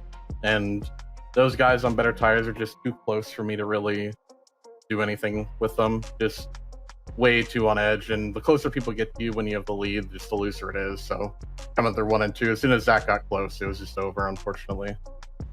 Off that caution that sort of set up our final run of them to the end of this, when you made the decision to stay out, was there any part of you that ever considered coming down pit road? Were you pretty locked in and committed to staying out when we got that yellow? No, I was absolutely locked into staying out. We had a really good track racer, Toyota Camry tonight, and I knew we had a shot at it if more people stayed out with us. And unfortunately, that didn't happen. But no, I was actually, as I was streaming on Twitch, I actually was telling my crew that I'm not going to say on the stream what I'm doing here, but I had it locked in what I was doing from the jump. I just knew I've been in this spot too many times to where I'm up around the front, and then we get a late race yellow and I pit, and then something happens where I don't get back to the front. Tonight, I wanted it to be in my hands, and it was. Didn't work out, but maybe next time it will, and I'm overall still really pleased with the 5th place finish on the night. But Keenan, Dylan just made the point. I think you could probably back it up. The points that he just got for that P5 finish could be valuable when we get to Phoenix in 2 weeks. Yeah, as you said too, James, we'll have at least one driver that will be making it in on point. So Dylan, I know it wasn't the result you wanted tonight, but that's something you have to be thinking about going into next week in Phoenix. Oh, 100%. Yeah. As soon as I lost the lead, the first thing that was in my mind was just salvage, and I saw there's a big gap. I fell to 5th pretty quick.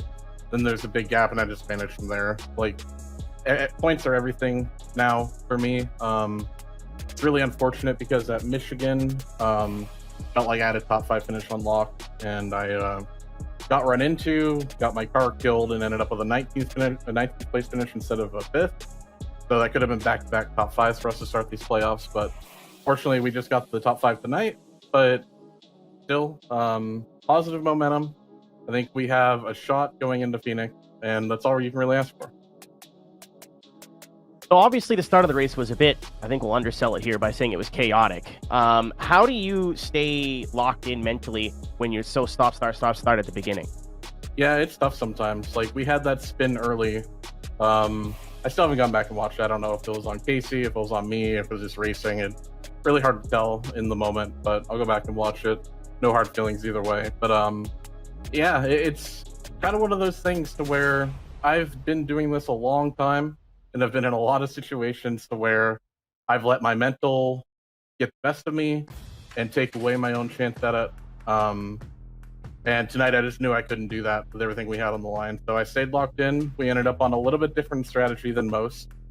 But it ended up working in our favor. We avoided some of the wrecks, and yeah, I don't know if the spin actually helped us or not, but it did put us on a little bit different strategy. So yeah, maybe I should be thanking Casey after all this. So again, if you are in the chat, please let us know if you got a question for any of our drivers this evening in the Sunoco post-race. But we always ask a question of the day, Dylan. This one's a bit on a more of a somber note, because this is our first race, of course, in September, meaning our summer stretch has come to a close. What's your best summer memory? One involving the Coke Series, whether that's a race, a practice night, whatever, and then one outside of competition. Well, my best summer memory for sim racing would probably be Pocono, with us racing our way into the playoffs to begin with. That was a really special moment on a night where we had to come from behind, much like tonight. So yeah, that was definitely my best sim racing moment. And outside of sim racing, it would be going to see the Stands documentary in theaters. That was really special for me, being a big Eminem fan. Well, Dylan, it's been a pleasure talking to you. I wish we were on the top step of the box. I want to see someone from the old wet and right country represent us there in Charlotte. But there's still one more chance, and if anything, you have the approval of Trevor Field. So it could be worse. Yeah, I appreciate it, guys. Thank you. Dylan Duvall for Channel 199 Sim Racing there. How about two drivers who I would say made the most of the opportunity? How about E-Racers, Brian Mercurio, and Kanani Esports, Alexander Russell? Alex, I want to start with you because you got track position off of a big strategy call in the middle of this race. You stayed out when everybody else came down pit road. What went into your thinking behind making that decision? What's there to lose at this point? I mean, I was sitting 37th in points, just came off a wreck. I looked at the fuel number and I said, well, let's do something interesting. There's nothing to lose. Shoot the Hail Mary. So you shoot the Hail Mary and have a ball with it. Brian, for you, another opportunity to sub into this. Does it maybe motivate you to try and get back into the Coke Series, or are you just proud to have the opportunity to mix it up with a field like this? I think it's a little bit of both. I know, well, not entirely sure what the format for next year is going to be, but we'll have to see. You know, I've been around the whole eNASCAR scene here since 2020. I've been either in Road to Pro or Contender or Coke every year since I've been a part of it, minus this year.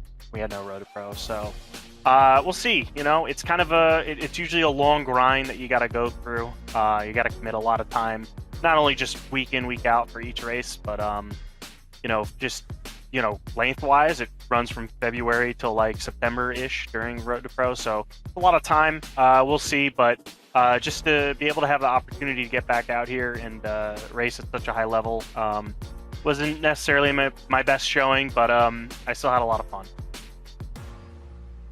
Alex, for you in particular, you look back at this first season here. We're not all the way done yet, but what are some of the big lessons that you've learned now, having gotten almost a full season under your belt in Coast? I think for me, after a full season, everything can be in the control that you have, and just it all goes wrong. There were many races this year where I felt like I set myself up really well, car was moving forward, and then caution, or I had a good track position into a restart, and then things happened, car got wrecked and fell backwards. I especially struggled in qualifying every single week. It's just, where can I put myself in the field to have a shot at the end, or even just be in a decent spot to where I can gain points. But mental side of things, completely different ball game than a Road to Pro or a Contender. It's just being at the level to where you can go in, hit your lap. For me, I really struggled with that and have tried to focus on getting better. But normally I would take questions from chat immediately and just keep rolling with it. And if you do have a question for Brian or Alex, make sure you put it in chat on the iRacing or eNASCAR Twitch channels. But I want to get Keenan in here because, Keenan, you know how this goes here. If nobody got me, Heroes Motorsport got me, of course. Yeah. From downtown in the grandstands. This one's for Brian, of course, from our Heroes Motorsport. being a reserve driver this year, what is different about preparing for getting called up versus preparing as a member of the main roster?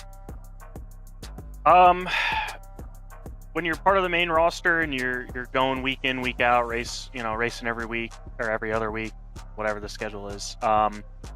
There's a lot of time you gotta put into it. You want to get, some guys might put in anywhere between 10 to 20 hours for each race. I was actually I was away this past week. I was on family vacation. I was gone for I think somewhere around 9 days. So I knew I was going to be here for the race itself. So I didn't necessarily get as much preparation as maybe a full-time guy normally would, even if I wasn't away.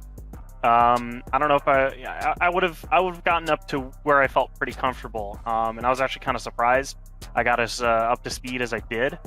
Especially with I haven't had too much running in the A car since they really changed it in the most recent build. So just trying to find my footing and get enough to where I felt comfortable and not made myself look like a total idiot. So got involved in a few wrecks, and I had pretty competitive pace overall. So I felt good about it in terms of my preparation.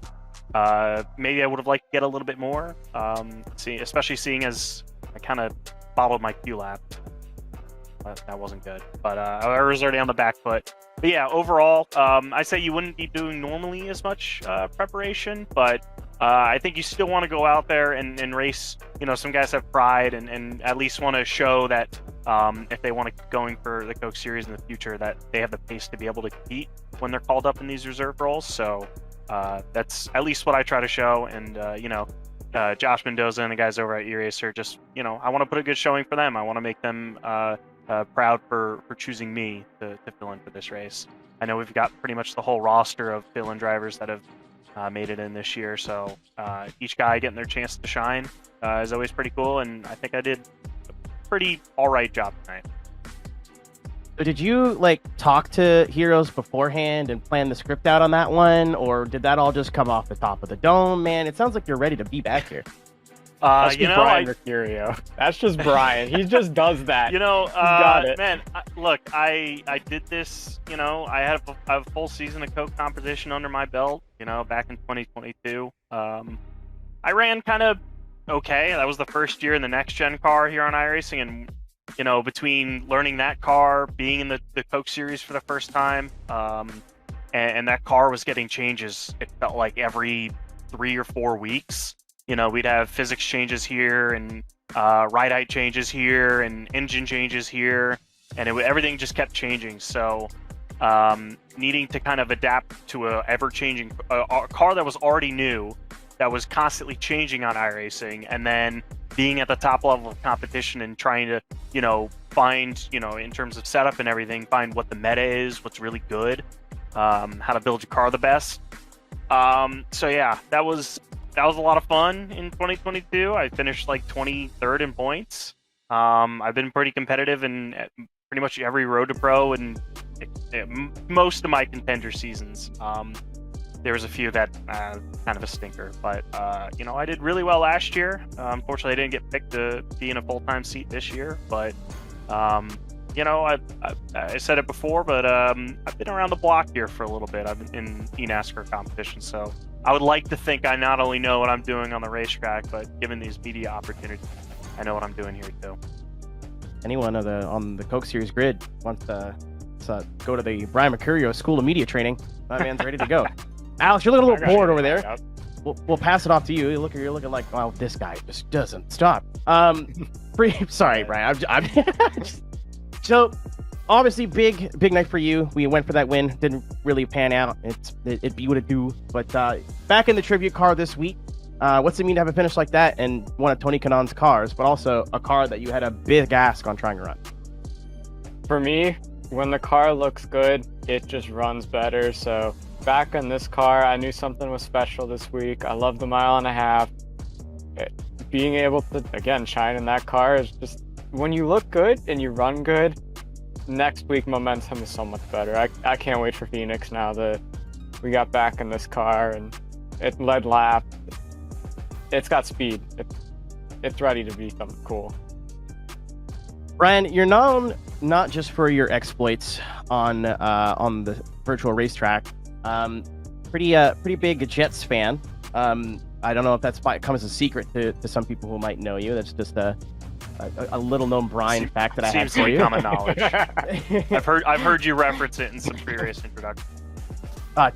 Man, you can blame the production team for that one. I just show up, go football, and hope for the best. But how are you feeling about Justin Fields this year for New York Jets, and how's the outlook this year?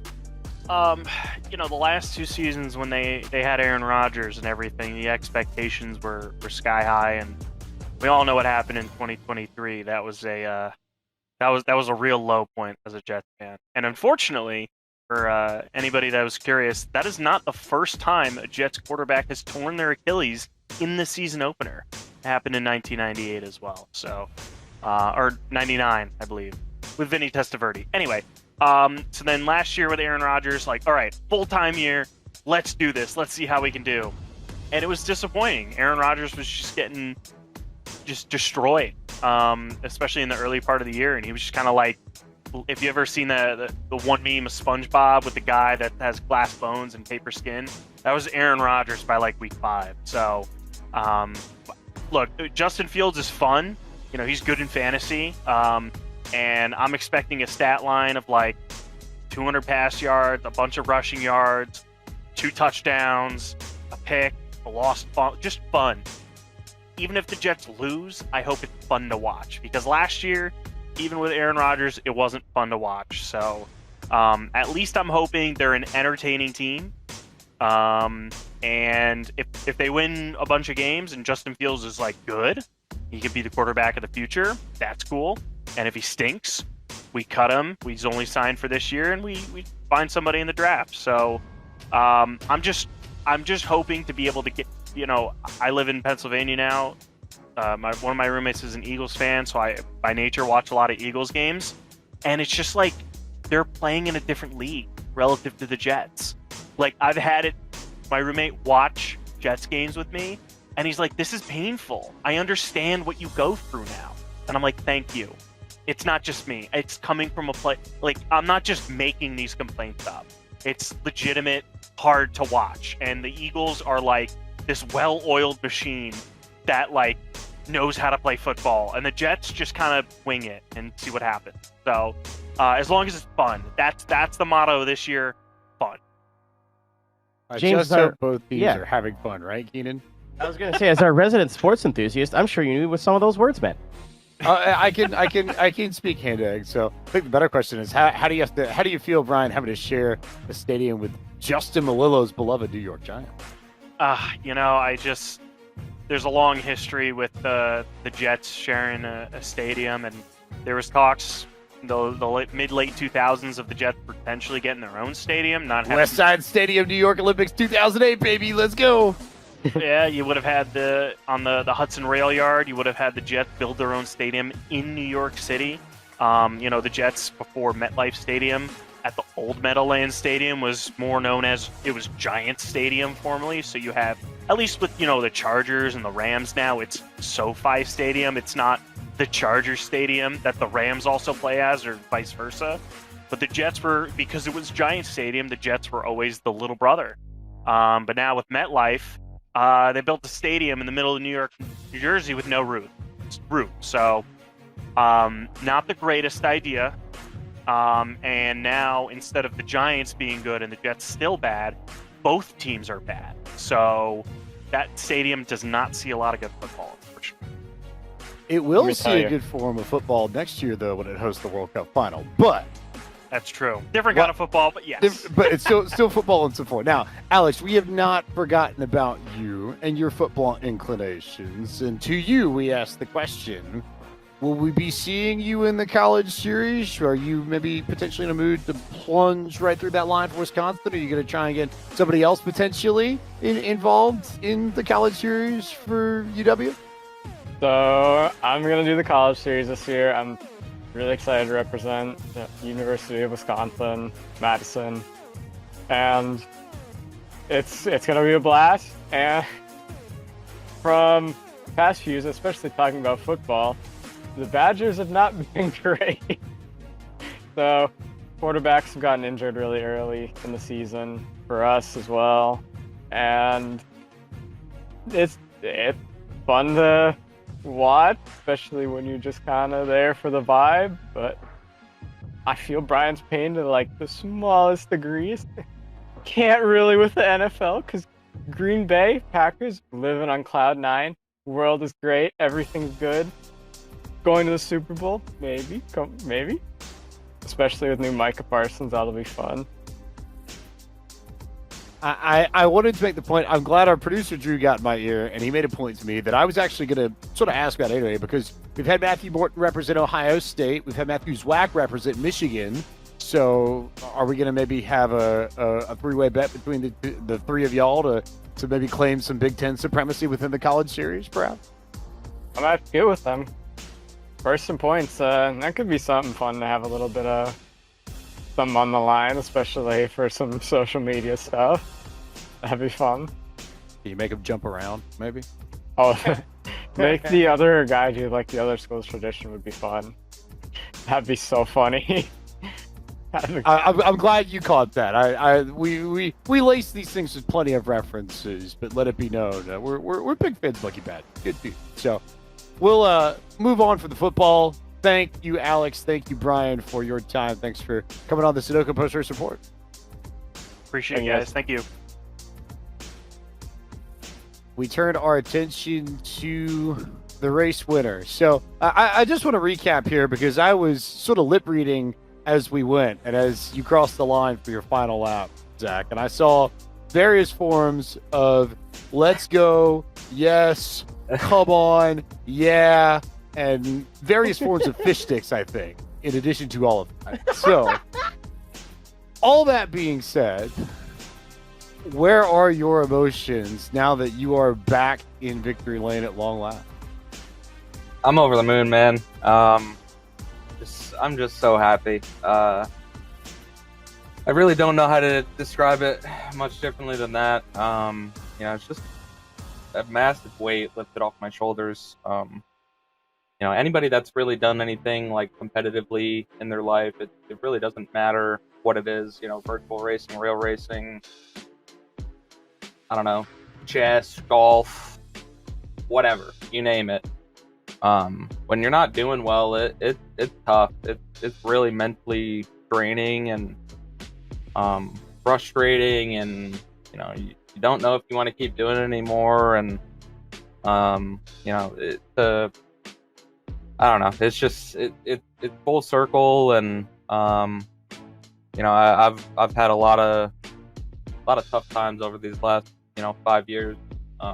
Racing's all I know, and without racing, I don't know who I'd be or what I'd be doing or whatever. So this is really the only option for me, the way I see it. And if you're not winning, you're not doing good enough. So yeah, it's a massive weight lifted off my shoulders for sure.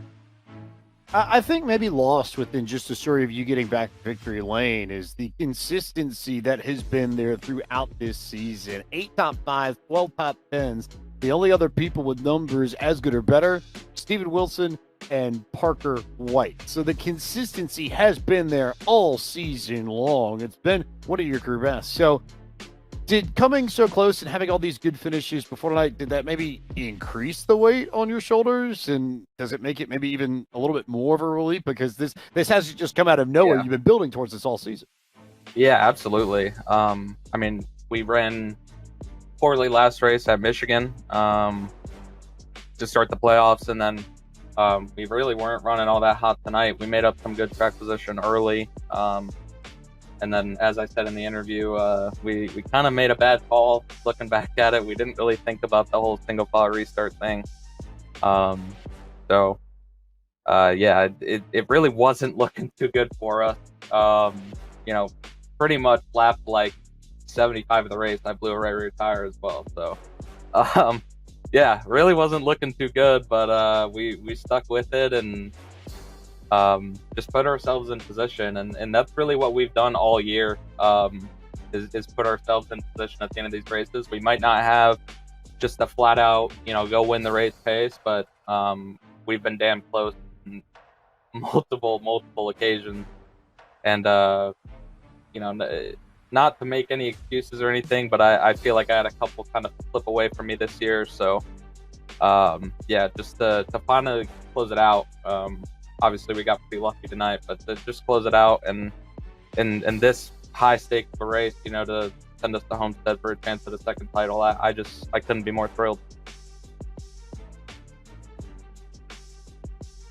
Kaden Goosen, I know you've got stuff here, man. Of course I do. My funny little book with my funny little notes. First of all, Zach, congratulations. I don't think we could sum it up any better than you did in your post-race interview. Regardless of the words that you were saying, you could hear it in your voice how much this means to you. Now, Charlotte, that's the big one. What's the mentality now? Are you bringing your rig down? Have you ever had any experience racing land style in front of a crowd? What's the plan for the 2 machine? I'm not really sure. I just got this rig new this year, and I've really liked it so far. So I'll have to find a way to either get this one done here or see if we can work something out. But down there, I should say. But in terms of racing in front of a crowd, I mean, I've never done it before, but I'm a racer, man. I'm gonna figure it out. So that's really all I got for that. Taking off of, again, don't got me. Your most words got me. Just kind of judging off of what he said. Obviously, a big weight off your shoulders now, but now there's a different kind of weight in terms of you have a chance at a lot of zeros at the end of a check here in a couple of weeks' time. How's that feel for you? Yeah, I mean, I'm like I said before, I'm just thrilled for the opportunity. With all the struggles we've had over the last 5 years, to have a chance to race for a second title this year is just. I'm just so excited. I really don't know how to describe it any better. I'm so excited. I'm motivated. We proved we can win again, and we're gonna prove we can win a title again.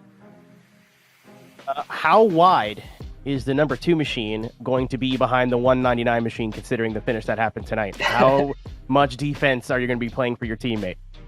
Yeah, I mean, if we can help Dylan, we'll help him as much as we can. In terms of prep for the next race, I'll try and help Dylan out as much as I can. And then in the race, if we find an opportunity to help him out, then obviously we will. But with that said, I don't know, man. I really don't know what to say. Just the opportunity we've been given here is awesome, and hopefully we can put Dylan in at Phoenix and give ourselves 2 chances. That's pretty sick. Once again, I think your biggest fan, cheerleader, and uncle, Trevor Teal, would be very pleased about having both his cars in the Final Four, or the Championship Four, rather. But, gosh, 2 red cars. I'm very unintelligent. Sorry. Yeah, you should be. It's your fault, not mine, of course. With this race being in September, obviously our big summer stretch is really busy for all of us over here. I'm sure it's even busier for you. Our summer stretch come to a close. What's your favorite summer memory now, Zach? Not just with the Coke series, it doesn't have to be a race either, but what's something outside of your eNASCAR competition? Put me on the spot. It's kind of my job, brother. That's what I'm here to do. Yeah. Listen to Brian Mercurio for 45 minutes. Both those things. Wow. Favorite. Honestly, I know this is kind of not a great answer, but really just being able to race over the summer as a kid, I think has led me to this spot. And like I said before, I really don't know anything else besides racing. So all those summers, racing at the track with my dad and my family and my friends, really just grew my love for this stuff, and I wouldn't be here without that. So that's maybe a little bit boring of an answer, but that's the best one I can think of. Boring, but apropos, Zach, it's been a heck of a season for you. It's been a heck of a couple of seasons for you. Just congratulations. Congrats on getting the monkey off your back, and all eyes on Charlotte, all eyes on the final now. Yes, sir. Thank you, guys. Appreciate it. Zach Novak is racing for a title. Here are 2 drivers that would like to be joining Zach in 2025 at the NASCAR Hall of Fame. William Byron Esports, Tucker Benzer, and Kansas City Pioneers, Casey Kerwood. Keaton, honestly, I think we should flip up a little bit. How about you lead off? Because you usually have some good thoughts and wilder thoughts than mine. You know, that means a lot to me that you think I can form a cognitive thought. That's crazy. But welcome in, gentlemen. Obviously, some different stories for both of you and some different storylines in going into Phoenix. But let's just talk ahead, as both you do have experience. We just asked Zach this now that he's able to race for a championship at the Hall of Fame. Is that just another race? Obviously, there's a championship on the line, but you have the crowd, the noise. For both of you, Tucker, you can start. What's that experience versus, obviously racing at home in a rig that you're comfortable in? Yeah, I mean, I would say it's different for everything right up until the green flag drops. The whole move in kind of in the morning before the event and everything like that, it's definitely a lot different, I would say, to the schedule that you would normally keep. So, if you're someone that's really regimented, like to do the same things before the race, it'll throw you off in that way a little bit. But once you start, getting loaded into the race session, you get into practice, qualifying. I'd say qualifying is probably the hardest part because you have a lot more ambient noise going on. So, like for instance, when we qualified in 2023, they were playing an interview that I did. So it was a little distracting to hear my voice while I was trying to set a qualifying lap. But then once the race starts, you just get so locked in on what you're doing. It really just kind of adds to the environment. Like when you make a pass, the crowd kind of cheers. Stuff like that is pretty cool. Makes you feel like you're doing something. So it's definitely a little bit different. But once the green flag drops, you kind of get back into it. And for yourself, Casey, I see you queuing up there.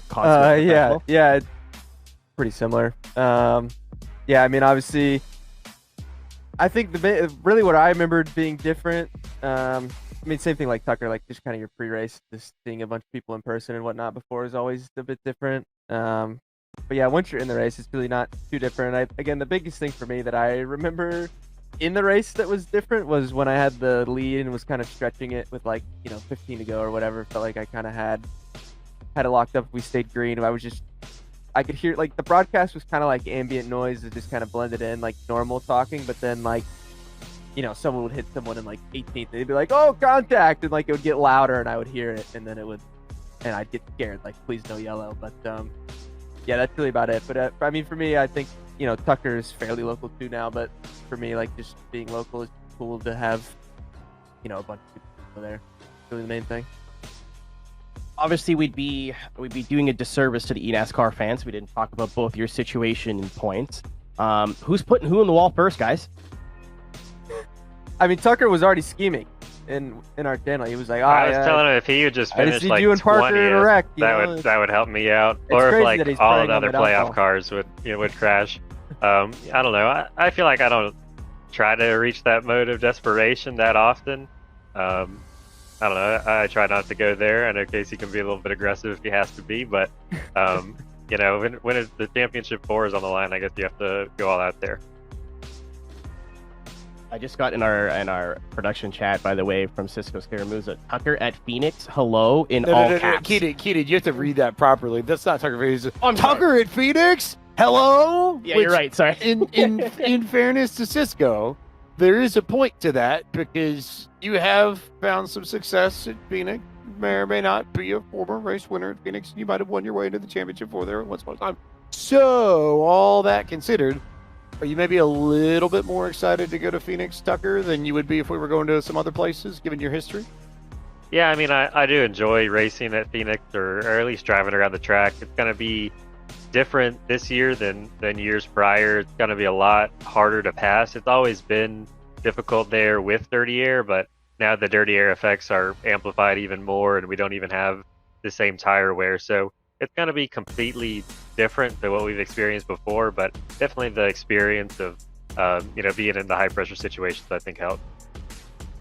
All right, Casey, I want to come back to you on this because you were part of the media event for NASCAR 25 a few weeks ago at Charlotte Motor Speedway. Got to ride around the racetrack. We got word that you were a little bit afraid going into that, maybe during that. So you want to maybe enlighten our viewership here on how that all went down? I mean, I think everyone knows if anyone asks me, I'm I'm a chicken. I don't have any interest in getting in a real race car really, other than especially not racing one. You know, I was still fine getting in. Like, I didn't really need much convincing. You know, I still, you know, suck it up enough where it's like, yeah, it'd be a cool experience to say I did it, that sort of thing. But you know, it's still an uncomfortable thing, you know, all that stuff. You know, different situation, all that. So, yeah, obviously I got to do it with Anthony Alfredo, and I know him really well, so it was cool to do it with him. Kind of have some banter with that now for years to come, I'm sure. But yeah, that was a cool deal. It was cool to try the game. Yeah, I had a lot of fun playing it. I think everyone's gonna really like it when it releases. And yeah, I got to meet a bunch of cool people that never would have had the opportunity otherwise, and hang out with Matt Malone and people like that again all day. So yeah, it was a really cool experience. And yeah, I think I blinked maybe twice in the lap and a half or 2 laps that I did. So that was good. Wasn't too bad. Keaton, our producers are cooking right now, and They sure are. I looked at what they just sent us, and I'm like, you know what? That's Keaton. I'm gonna shut up and just let you rock that, because that's all you. Well, I was ahead of that in saying that Casey is a self-proclaimed chicken. I guess he just is what he eats at that point. It's true. I don't mean to call you out, but it's not untrue, unfortunately. It's checked out. Checked out. This one's for Tucker. Welcome back to the broadcast. Have you ever done any racing stuff? And if not, which eNASCAR driver would you trust to do an outlap with you? I've not, unfortunately, had the opportunity to do anything in real life. I think it'd be fun to try, at least, you know, on a short track level. But I mean, I feel like I'd have to pick someone that has the real life experience. Like, I mean, I guess Gilo, Vicente are two that have the real life experience right now. So. Or no, actually, can we pick fill-in drivers? Because if we can pick fill-in drivers, then I have my technical alliance teammate with Altus, Ryan Doucette. You know, he's got a lot of modified experience. So I guess one of the real-life guys, if I have to ride with somebody, is who I'd pick. You think Doucette's going to be cool with you picking him on a technicality? On a technicality? I mean, it's not a technicality. It'd really be a technicality if you excluded Ryan. So I'm really just trying to help him get into the conversation. That's fair. I think that question's for people who make more money than me, personally. But for yourself too, again, it's not, you know, it's a lot of pressure for yourself as well, being on the other side of this. Obviously, again, we talked about it a little bit earlier. You have that experience at Phoenix now.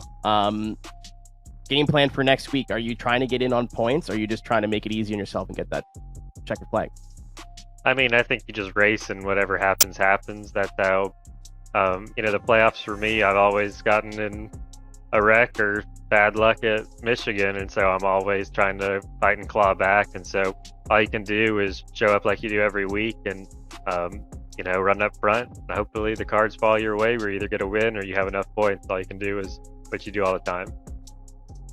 As I'm sure you're both well accustomed to, we do have our Sunoco question of the day. With this being our first race in September, the summer stretch has come to a close.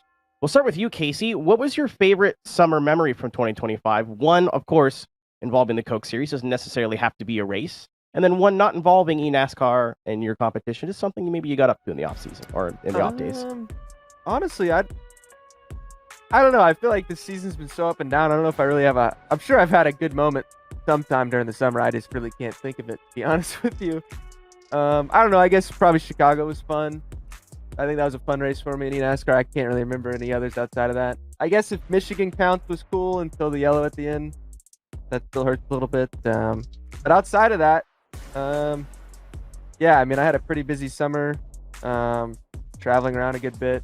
I had a pretty fun, 9-day stretch where I got to go to Chicago with eNASCAR and go see the street course.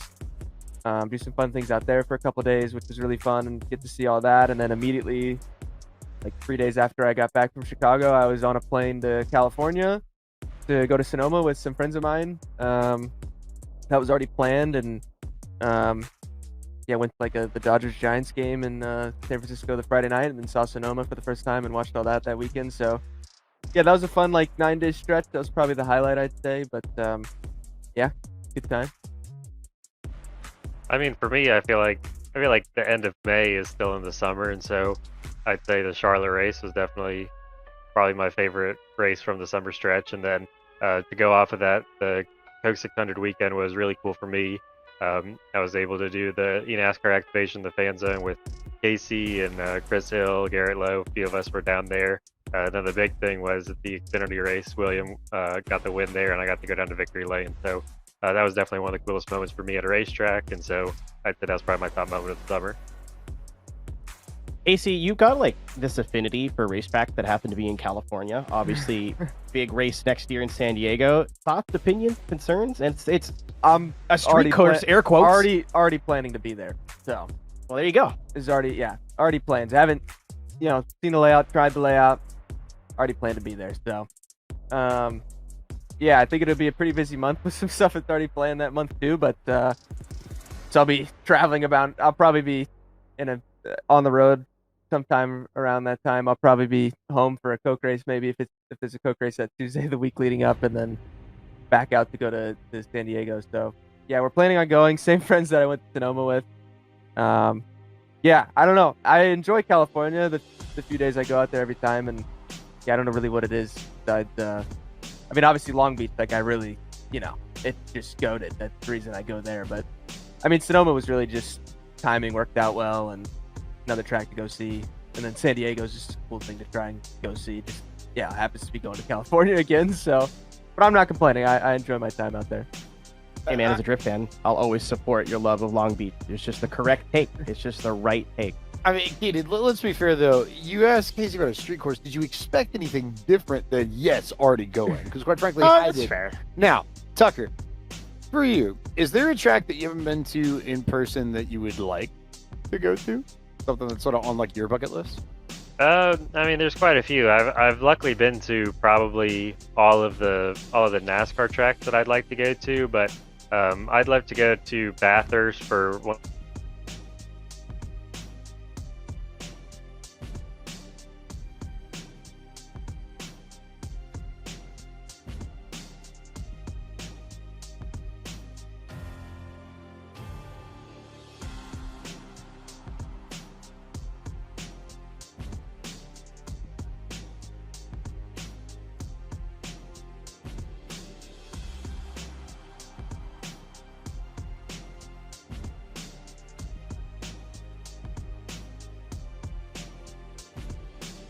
Keaton, any other places that you can think of besides Bathurst that would be good to go to, you think?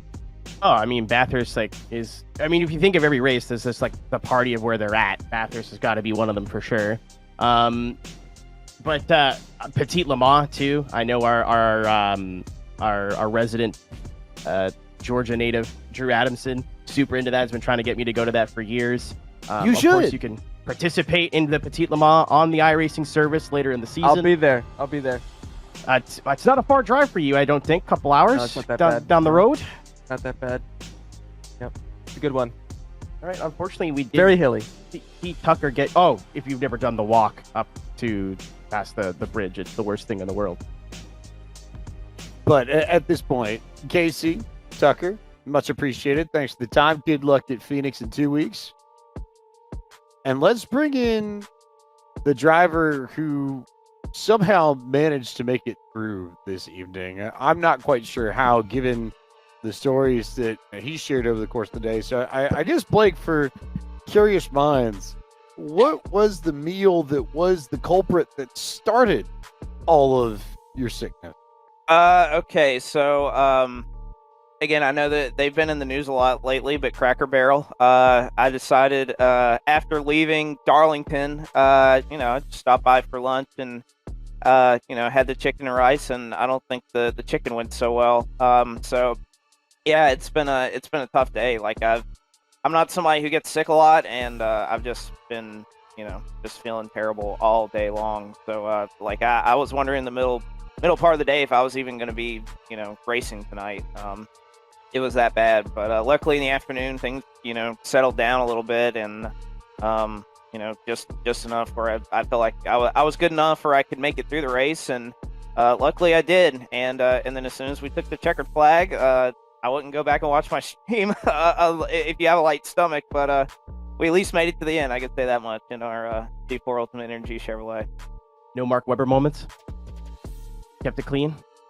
Yeah, I think so. Again, I'm glad this trash can's not in view of the webcam right now. Ooh. And then you're having caffeine at 10 o'clock at night. I'm sure that'll not make that any worse. I've had trouble sleeping the last day or so, so I needed a little bit of a cherry bomb frost to pick me up, and I guess it worked. We got our first Coke Series top 10, so can't complain about that. What's funny is that if you guys are unfamiliar with Blake, the consummate professional, is that we were just supposed to ask you what flavor of C4 Energy carried you through tonight, but unfortunately, we don't need to. He's got it in his hand. He opened it as he got on camera. That is the man who knows what he's doing in life. And it's ice cold too. Just pulled it out of the fridge. You can see the blue on it. It gets these Ultimate Energy cans. They get blue. Fading a little bit because I was waiting for maybe 10 or 15 minutes or so. But best when it's ice cold, that's for sure. James, we've been kind of playing fast and loose with the order that we're asking questions tonight, but I think the next one is all you, considering what you do. So, Fort's yours here, I think. Well, I think, and maybe to tie it all together, because it's a good point that Cisco brings up here. Yeah, I'll just read this verbatim. Is it a coincidence that we had Butterbean, Brendan Queen, Car Store Champion in the Sunoco All-Stars Challenge, racing tonight, and then you get your first top 10? But I think maybe the better question is, given his penchant for Waffle House and your penchant for Waffle House post-Car Store races, is this maybe the best evidence you could have ever asked for as to why you shouldn't switch up your routines and go to a different place? Well, so usually my race day lunch place, there's a Bojangles like 2-3 minutes from my house. So that's been like throughout the season. That's kind of been like the Tuesday afternoon. I'll go to the gym and then I'll go and eat some Bojangles for lunch on race day. And I didn't do that today because I could hardly eat today. I bought a lot of chicken noodle soup, and that's probably all I'll be eating for the next little bit. I'd love to go to Waffle House, but I don't think that's the best thing for me to eat right now. But maybe someday later this week we'll go out and celebrate and have a double waffle and hash. To circle back to maybe the meat of that question, no pun intended, but to have folks like Butterbean, to have people who are coming through the late model ranks and starting to make it in real life national level series, to have them represented on the sim, how crucial do you feel like that's going to be long term? Not only for giving visibility in the late model world to people who are on the sim, but giving the sim visibility to late model folks. Oh, I just think more so now than it's ever been. It's kind of I would say that William Byron, when he kind of first became like known as the iRacing guy that made it in the real world, he was kind of the exception, not the rule. And if anything, I feel like now we go 10 or 15 years in the future, I think that's kind of become the rule. That not to say that there isn't crossover and that guys can get discovered on here, but I'm finding more and more it's hard to find people that are in that space or compete at a high level, whether it's in late models or anything else, that haven't had iRacing as a part of their repertoire growing up, and whether they're on here casually or they are on the more competitive side, like maybe a Caden Honeycutt or a Rajak Ruth are. I feel like it's not really the exception anymore. I feel like it's something where a majority of them. I mean, whether it's I was racing Parker Eatman, a couple weeks ago in an ARCA race, and I think it's just something that's pretty normal now. Is that we see those guys that are competing at a level, and then you look back, you search them up on iRacing, and it's like, okay, well, they've been on here for a while, and I think it's just that's just the natural progression of things, and why guys show up to the racetrack so much better prepared than what they were 15 or 20 years ago, is they've done a lot of laps and have a lot of experience in racing situations. Eden, I feel like you're itching at the bit because normally if we wait a little bit, you come up with something really good, so I'm curious. That is the hamsters in my mind that have been twirling around here. Blake, I know we've never actually ever mentioned this once before ever, but you used to be in the commentary booth here for the eNASCAR Coca-Cola iRacing series. What is your opinion? Yeah, I know, crazy, right? Like for all those watching at home, you learned something today. what's your opinion on Kenneth Bueno? He's keeping your seat warm up there in the booth with Evan Pasoko. Have you had the chance to watch any of the VODs back or been able to see any of his work he's been doing? I usually go back, and whether it's the night of or a day later, or maybe I ran like crap and I don't want to go back and watch it. I have been going back and watching it and seeing Kenneth and some of the other guys that have been brought in throughout the year. And yeah, Kenneth's done a tremendous job.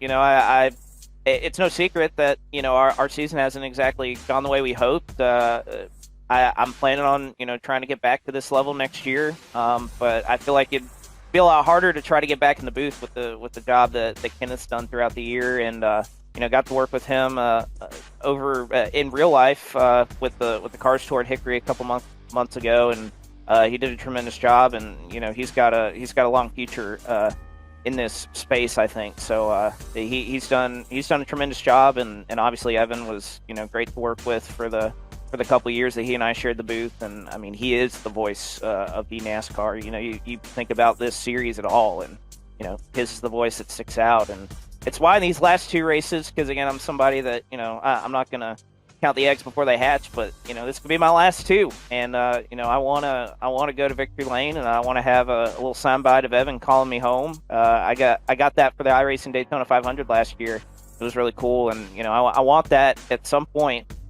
this year. So we'll see if you know, Phoenix, Homestead, maybe we can play spoiler, or have a run like we had tonight, where we just kind of, you know, manage our stuff, stay out of people's way, and hopefully things finally just work out in our favor. Bueno is somewhere in South Florida right now smiling, and he's not quite sure why.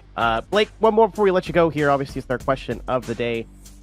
Vinny, I'm sure very busy summer for you, and with our summer coming to a close here in the Coke Series, what's one of your best summer memories? One that is from the Coke Series, and one that maybe happened outside of competition?